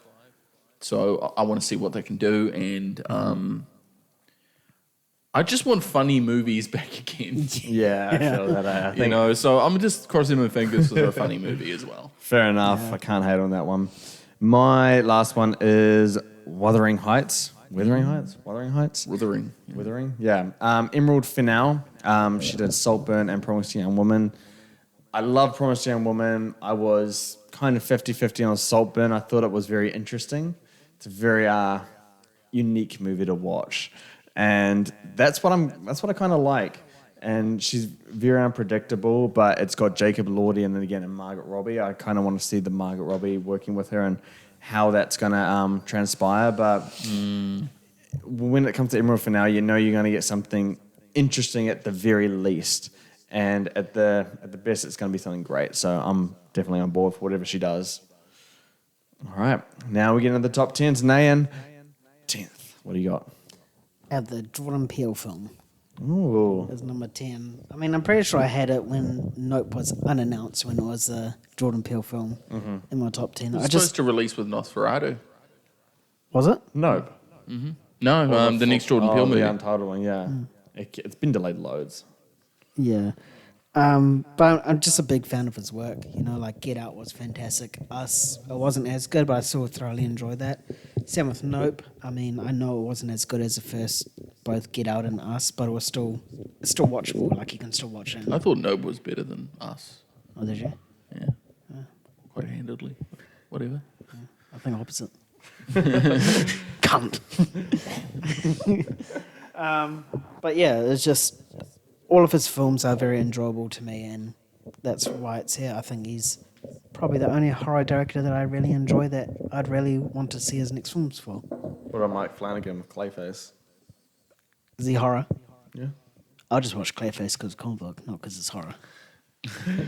All right. And not Robert Eggers. You don't want to see Nosferatu? Is he really horror though? Yes. Yeah. Northman wasn't that horror-y. I suppose it wasn't. Had some elements, but yeah, not really. And Lighthouse wasn't horror, it was just, I feel it was more on the thriller sort of threshold than horror. Psychological for sure. Yeah. Yeah. The Witch, definitely, yeah, I'd agree with you, horror. I'm sure there's some. All right, Kyan, you're number 10. Number 10 is Spider-Man 4. Oh, what? They got MCU! Go! Could you believe it? Bro- MCU made my list. Everyone has to do a shot because this is very, very rare. It is a very rare occasion, and it really lands on there because Tom Holland is going to be co-producing it, and he's going to have quite a lot more sort of control over the character and its direction. I'm sure there'll be a lot of finality to this as well, with his recent comments. And I do hope that this is the kind of Spider-Man movie where we feel that his character has well and truly departed from his sort of Avengers ties, and he's more of his own man. Yeah, that's fair. All right, for my number 10, The Mandalorian and Grogu. I would never have had this, not even honorable mentions, but we watched that leaked trailer from D23 and it actually looks really good. And it goes back to what I've said years ago, is that Star Wars belongs on the big screen. Mandalorian and Grogu belong on the big screen, and you watch the trailer and it's just different. It feels different. It feels like it belongs where it needs to. It doesn't have that shallow TV budget where it's 200 million spread across 8 hours or whatever. It's 200 million in 2 hours, and that's what it deserves. And Jon Favreau is directing, and he's a very safe director. He doesn't do great stuff, but he does some really good stuff. He did The Jungle Book. Alpha's become a classic, and he just creates really strong stuff. He did Man. Avengers. Yeah, and he didn't do Avengers. No, Iron Man. He did, Iron Man. Duh. He did Iron Man, so he's a very safe gamble when it comes to directors. So I think they can pull that off. But yeah, that season 3 does hold this movie back a little bit in terms of my excitement for it. Yeah. All right, number 9, Nan, what you got? I have Spider-Man 4. I do. I think coming off the heights of No Way Home, there is a lot to explore. I mean, you had your criticisms before No Way Home about how MCU couldn't do Spider-Man right, and they finally did. Yeah. And at the end of No Way Home, it seems like as if we got that, you know. He's got no one, he's gone off on his own. Yep. And that's what really, really intrigues me. The only thing that I have doubt in my mind is that he doesn't try and convince either Ned or MJ that, oh, remember me, and they just suddenly remember. I'd just rather have them just be like, oh, who the fuck are you? Yeah. Sort of thing. Where he's really truly on his own, or he just finds a new love interest in Gwen Stacy. That's probably like my only. I agree. Yeah, I think that they should really commit to something else. other Because it than- would make the whole ending kind of redundant at the end of the day. Yeah, and Yeah. that's my only red flag about it. And in typical MCU, I can fully see them going with that route that I just said. And the fact that he might have a big role in the Avengers, upcoming Avengers films, Secret Wars and Doomsday. Yeah. It might feel like as if he's completely on his own. And I'm hoping that this film cements that, like he is on his own, he is his own man, doing his own thing for the good, Yep. as Spider-Man should be. Yeah. And Kai, you're number 9. My number 9 is Shrek 5. What? Shrek made his list. That's low. That low. Shrek 5, all right. As in justification, it's not directed by Joel Crawford, who did Puss in Boots: The Last Wish. Give me one reason why I should be excited for this if it's not directed by him. Shrek. There's not a reason. That's all I could 3, say. 4, 5, Shrek is love, Shrek is life. 3, what's the 5th one? Sorry, 3 and 4. Yeah, no, and you look at the director of Shrek 5, their last stuff is just awful. It's awful. Yeah. There's no good reason, no justifiable reason to be really praising this. If it was done by Joel Crawford, this would be in my top 5, maybe even top 3.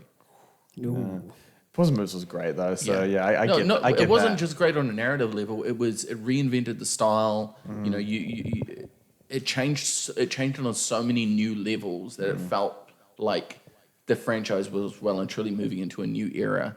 And if that's not done in the same way, and it's not done to that same caliber by a similar director, and this is not a similar director, then I'm just not that interested, to be honest.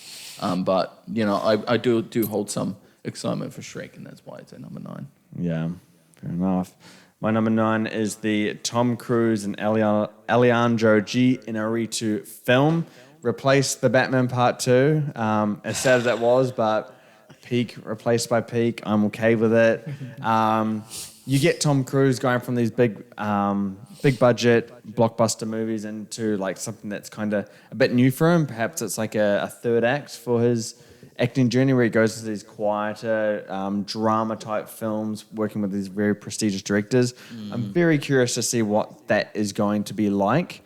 I did read a little bit about the plot in terms of about it's a guy that's like he's meant to be like he thinks he's best in the world or something like that, and it wreaks all this destruction. So I'm very curious to see how it goes out. Alejandro Inarritu is one of the best directors working today. Pair that with Tom Cruise, who knows what they can cook up. So 100%. yeah, excited for that one. All right, 8th, Nan, what you got? Same as your previous one. Oh really? It was. I mean, Tom Cruise and this director. I mean, anything Tom Cruise is in of recent times, you know, it's going to be a banger. You know, he's going to give it his all. Yeah. For those of you listening, the plot is the most powerful man in the world goes on a frantic mission to prove he's humanity's savior. Yeah. Before the disaster he's unleashed destroys everything. It was close enough to what I said, but It was also close. very different. But it's more clearer. Yeah. Yeah. And that's just such an interesting concept because you could just easily see Tom Cruise like making a mistake and doing some absurd stunt Yeah. to like try prevent it from happening. And I think that's enough. Yeah. Okay, Kine, number 8. What do you got? The Mummy movie. Oh, really? Yeah. And that's because of the director. There's Lee Cronin behind it, who did Evil Dead Rise, and I'm just really excited to see what a really competent horror director is going to do with The Mummy. We got sort of slapstick fantasy adventure with Tom Cruise one. no, occasionally maybe that was a horror. It's horrible. Brendan Fraser's one. Yeah, that's more slapstick adventure. Yeah, and I'm really curious to see what we get with a sort of a rebirth of this, because I really like the Mummy franchise, and I just really like that world. I really like mummies and Egypt stuff, and it's kind of something you very rarely see in that sort of lens. Yeah. You only really see it in mummy stuff, and that's ever it. So yeah, I don't know. I mean, I just have some faith in it. Whew. Oh, that one was tough. I mean, I want a good mummy movie, but I'm not betting on it. All right, my number 8 is Project Hail Mary. What has it got? Ryan Gosling, Sandra Hüller. I really love the concept. It's based on a book that's of the author who wrote The Martian as well. A great movie in itself, and it's Phil Lord and Christopher Martin. Yeah, that's the one. Miller? Christopher Miller, that's the one, sorry. And I almost love everything they do. So I'm really all in for this one. It's going to be in IMAX as well, so you're going to hopefully get a more of a cinematic experience with this kind of thing. And yeah, I think all signs of this are just pointing towards green. I'm fully on board with it. So yeah, that's my number 8. Nan, on to the final 7. What's your 7th one? My 7th one is Avengers Doomsday. Only because it's Avengers film and the past 2 films has been great. The reason why it's this low is because MCU has been quite fucking shit lately. So it doesn't deserve to be as high as it should. I mean, yeah, Robert Downey Jr. is coming back. There's rumors that Chris Evans is going to come back. Whether it's Captain America or another character, who knows? But it just seems like as if you're going to get some sort of finality to this shitty multiverse saga where this film and Secret Wars are going to make it great, where everything else has just been pretty mid. Yeah. Apart from a couple films here and there. So that is it. Yeah, really. Fair. All right, Kai, number 7. And the last Airbender movie.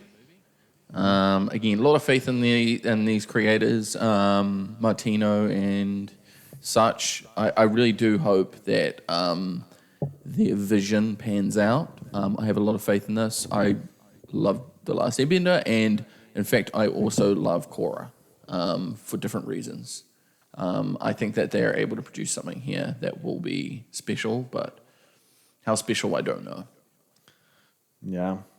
Yeah. It's just the January release date. It is, but I understand it's a gamble as well. Like pretty much anything beyond my top 4, I know are sort of gamble movies. Yeah. Where I don't know if they're going to be great or not. Beyond my top 5. Yeah. Yeah. My number 7 is The Dish movie by Steven Spielberg. Nice. It's some kind of UFO movie, but you got Emily Blunt, Coleman Domingo, Josh O'Connor, Colin Firth, Wyatt Russell, David Coep. He's writing it as well. And you just put them all together with Steven Spielberg, you're going to get something close to a masterpiece. Steven Spielberg, I mean, he's getting old now, but everything he does, it just has a certain polish that, 99.9999% of directors cannot get to. It's just, everything's kind of masterful and clean, and yeah, it may not be the concept that I like. It may not interest me on a narrative level, but I can trust that talent to deliver something that is extremely good. So I'm excited for it based on that front. Yeah. All right, Nan, 6th. What do you got? Toy Story 5. Toy Story 5. I mean, it shouldn't exist. Toy Story 4 shouldn't even exist.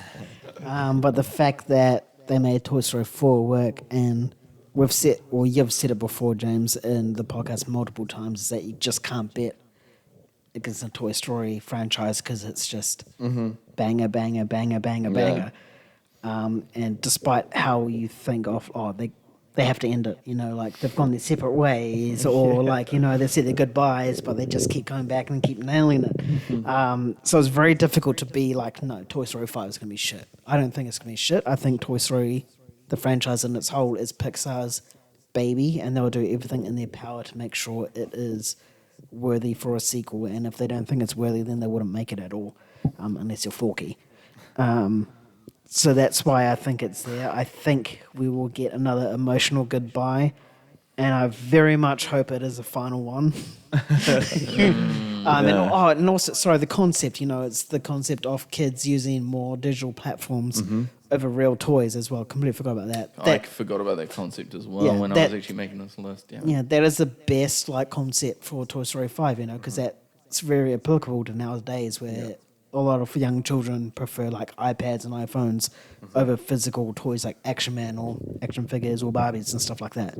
So I think we're going to see Toy Story go in like a different direction to what it used to, and seeing the toys of the old past try and like recapture that faith and that love Yeah. that they give to this newer generation of kids. For sure. I agree. And then Kai, your number 6. Project Hail Mary is number 6. Ooh. Yeah, I'm just really excited for the concept of it. I love very weird, high stakes sort of narratives like this, and you guys said it best. You know, I don't have much to note about it. Yeah. Yeah, Fair enough. Yeah, there's so much to look forward to in that movie, but particularly the talent for that one is just Correct. off the charts. My number six is Avengers Doomsday. It's an Avengers movie at the end of the day, so there has to be some level of anticipation. Maybe not for quality, maybe not for what you expected back in the past, but just in terms of the excitement and the atmosphere in the cinema when you go and watch that thing opening night. I think it's going to be a ton of fun. There's going to be a lot of surprises. Who knows if it's going to be good? I mean, you look at the directors and what they've done in the past in the MCU. They've created like 4 movies or the top 10 MCU movies ever. So there's a lot of faith to back them up, but they're also riding on the tail of a really a massive roller coaster of MCU quality. So who knows how they can actually undo the bad that's happened, and that's why I think we're all putting it quite low, even absent from Kyan's list. It's fair. I mean, Infinity War and Endgame were at the top of our list, I think, consecutively, right? So, this is a natural progression of things. I don't think the Russo brothers can save it, but I think they can end it on a decent note. You had Robert Downey Jr., there's some emotional entanglements there, and I think there's possibility of saving this. And we've seen throughout the last couple of years of the MCU that they have actually created some good movies along the way. Yep. All right, Nan, we get into our top 5 now. What do you got for 5? The Dish. The Dish. Steven Spielberg, one of my favorite directors of all time. He comes in with this with a stacked cast and a cool concept. Yeah. How can I not back against him? His last one was West Side Story? Was that his last one? the Meet the Fablemans. Fablemans.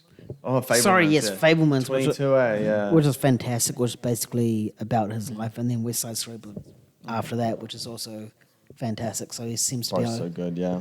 he seems to be on a tear at the moment. So we could potentially see another Oscar-worthy film right here as well. Yeah. Yeah. Definitely agree. Sorry. My number 5 is also The Dish. Oh, nice. Yeah. Call back to Close Encounters of the Third Kind. Possibly even slight touch back to E.T. He's done quite a fair few alien source of movies. But Indiana Jones 4. No. He likes his flying saucers, let's Yeah. put it that way. And no doubt he's probably inspired by Jordan Peele, which was inspired by him. It's a circle. Yeah. I'm excited for this. I really am excited for a bit more of a bold Steven Spielberg movie. He's been quite reserved since, I would say, the BFG. Yeah, I would agree. But my number 5 is Toy Story 5. Basically touching on what you said, Nan. I think the thing that intrigues me the most about this is the concept of children being attached to like digital and technology rather than actual toys these days. And I think that's a really compelling thing to add into the Toy Story franchise, because we've seen since the start of the Toy Story franchise to now how children have changed the way they interact with toys, and they're going to showcase it now.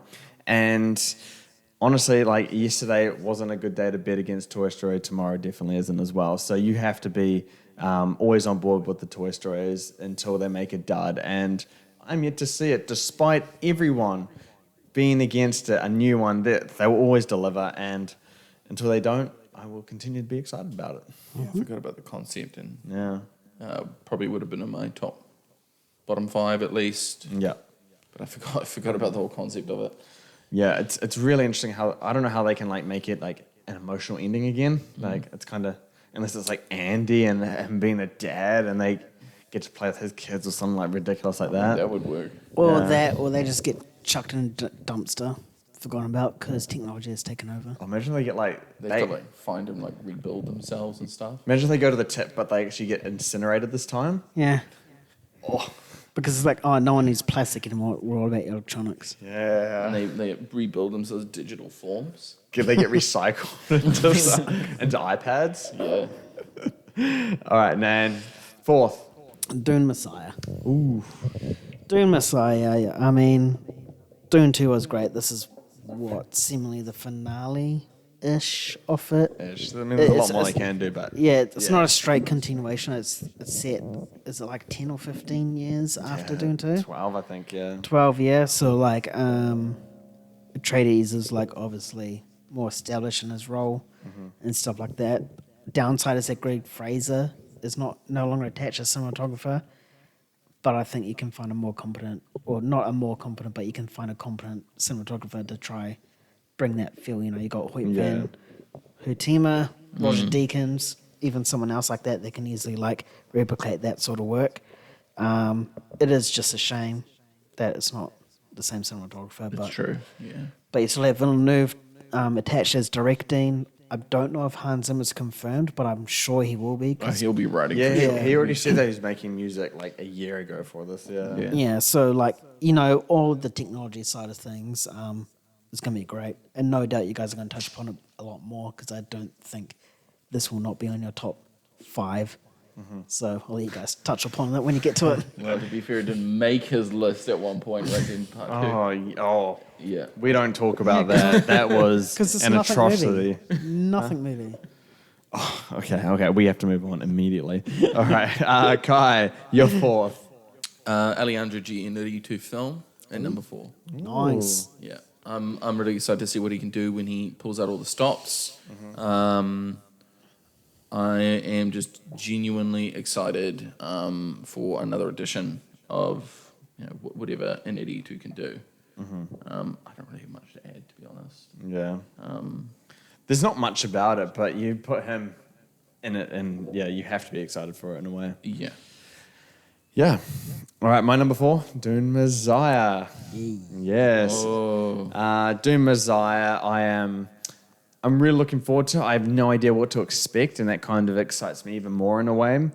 You kind of covered things perfectly with this one. It is going to be very different to what we saw with Dune Part 2, and I hope that Denis Villeneuve can continue his strong record of translating these very difficult books to the film side of things. I know that the first novel was broken into the 2 movies, and Dune Messiah is its own novel, I believe. So how they're going to do that is just going to be interesting. I don't have much to expect, but if I can bank on the first 2 movies and the quality of those, then you can easily just rely that the third one's going to be something pretty damn close to that, and so it deserves a spot on the list.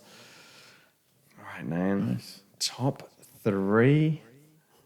What's your third? And do not give me that look ever again. Shrek 5. Oh, there it is. Has to be. I mean, like, how many years has it been since the first, last Shrek? I mean, sure, Shrek 3 and 4 were pretty shit, but, like, DreamWorks has been on a tear out as of late. You know, Puss in Boots, The Wild Robot, you know. That's true. Sure, this director might be a bit iffy, but as long as this studio... This is the one time I endorse studios to get behind and have creative influence over a director, and this is one of them, is that I think they have a new set of vision, a new set of how they want their films to look, DreamWorks, and the fact that Shrek 5 has just been, you know, building ever since that teaser in Last Wish. I think they need to do this right, and I have confidence in them to do it right. You have confidence in them? I know There's that so much to say to that. I know All that right, go ahead. I know the chips are against the wall with the director and everything, but it's just there is hope. I got hope. More like cope. I think at the end of the day, movies are made by people, not by studios. Like, they're made by directors. They're made by writers. The whole They're made by DCEU, cinematographers. that was not made by directors. And they're approved by studios. yeah, of course they're approved, but it comes down to the level of faith that you put in a specific person, and I don't see how you could put faith in this director. Maybe I'm wrong. Maybe it's just me, but I don't know. I just don't. We had Shrek 3 and 4 not meet that quality standard. But that was old DreamWorks. This is new DreamWorks. This revolutionized DreamWorks. Yeah, I mean, if you look at Joel Maybe. Crawford, you look at his history, wasn't the best coming into Puss in Boots. So there is hope there. Well, Croods was good. Croods 2 was fine. Yeah. We both liked it. We came out of it liking it. It's funny, yeah, but it's not like, oh my god, it's not like Puss in Boots level. So No. yeah, Yeah, but this guy's nowhere near Joel Crawford. Even at this guy's best, he's nowhere near Joel Crawford's worst. yeah. I mean, he did like a Trolls thing. At the end of They that, both did. Shrek. Yeah. All right, Kai, enough. you're number 3. And number 3, Jordan Peele movie. Yeah. I love Jordan Peele. I think he creates really, really inventive stuff. I've said this before. I just love original filmmaking. And whenever there's something original coming out and shows the level of consistency by a good director, I'm excited. Not much more else to say, to be honest. Fair enough. Yeah. Yeah. My number 3 is Shrek 5. Yeah. Yeah, I mean, I can't really argue with Kyan's points. I just got to say this comes from my childhood. Shrek was kind of everything at that point in time. He was, or the franchise was the most anticipated thing for years on end. I love Shrek, and he was taken away from me in 2014, 2010, something like that. And honestly, I'm just excited to just go back and, kind of reliving my childhood in a way through that movie. And that's enough for me to put it at 3. I don't care if it's going to be good. I don't care if it's going to be bad. I don't care if this is the worst, most anticipated listing I've ever done. I'm just keen to go back and just go back to that world properly as a kid again next year. That's all it really means to me. I care. I want Shrek to be good. Oh, obviously I want it to be. I'm not saying I want it to be bad. It's just that the reasons, I don't care about those other reasons when it comes to forming this list. But Right. a great Okay. Shrek on the line of Puss in Boots would just be that would be a dream. I would. Oh man, that would be so damn good. But yeah, those are my reasons for Shrek 5 being there. Yeah. Yeah, and then it's trying to justify it, how it's going to be a masterpiece. It will be. It will be. Oh boy. Shrek is love. Shrek is We'll do a love. $10 bet on it. Yeah, more than the Him versus his alien one that he chucked on. what one did he? I don't know. We'll figure out the terms later. Okay, top 2. What's your second, Nan? Project Hail Mary. Oh my goodness. Wow. And it is. You got Sandra Hüller there, Ryan Gosling, who's been in sort of decent stuff right now. I think he's sort of finding his zone.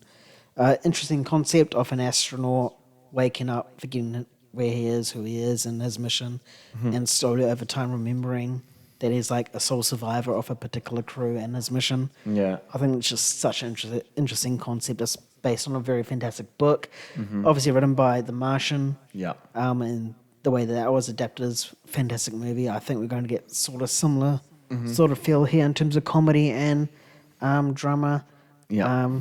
Space as well. So automatic tick on my box, but yeah, I think this is going to be a good film. Gonna be great. Yeah. All right, Kai, what's your second? The Odyssey. Ooh, Christopher Nolan. Nolan's Odyssey. Nolan's Odyssey. Super excited. I don't know what to expect. It's a very dense material. It's been adapted many times, attempts to adapt it. Some have succeeded, some haven't. It's going to be really interesting to see Nolan do such a ancient piece of material and adapt it into a modern lens. He has a very modern style of writing. The way the characters speak is very matter of factual. They do like kind of say things in like statements. It's it's very a modern way of speaking. So I'm really curious to see how he's going to structure the writing style in that. The thing that interests me the most about Nolan is not his like cinematic spectacle. It's his writing style. It's so Nolan. It's so Nolan. Where characters are just sort of standing in a room, sort of like saying the most like out there sort of like one-liner stuff, and you're like, and it kind of all works to an extent. So I'm super curious how he's going to do it. Yeah. And coming off Oppenheimer's, yeah. Yeah, fair enough. My number 2, Nolan's The Odyssey too. Oh, no way. Yeah, no, it is. Actual? Yeah, Christopher Nolan's The Odyssey is my number 2. Yeah, big shock. I am There you go. genuinely shocked. I'm actually dumbstruck and shocked. That means you guys both are the same number ones. Sorry? That means you guys both have the same number ones. Potentially. We never know. Let's get to that soon. Definitely would. But this is not... We don't, I don't think. Yeah. No, this isn't a slight against Nolan or the movie at all. It's just the movie it has its risks, I think, of being great. Because, as you said, this is a very ancient piece of literature. It's hailed as one of the best pieces of literature of all time. And for a director to adapt that is a very hard thing to do. And based on, I haven't read it, and I will try to get to it before I watch the film. It's very dense, and if you want to cover it, you're going to be in the movie. It has to be 3.5 hours, or it has to be a trilogy, or has to be long, unless he is going to shorten it in a way that makes sense for film. It's hard to see, and I have the trust. It's why it's second, but I think there's so much left to, I guess, understand or find out about this movie before I can actually get on board with that it's actually going to be a guaranteed success. I mean, Nolan Oppenheimer was amazing, and then Tenet was a little bit of a letdown on Nolan's standards. So there is room for Nolan to not fully always be as great as we assume him to be. So I hold my reservations for the movie. I like the cast. I think the cast is stacked.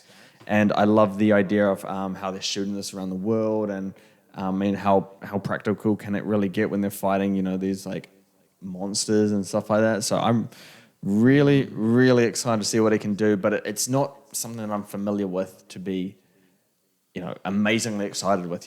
Like at least with Oppenheimer, I knew kind of what was expected in that.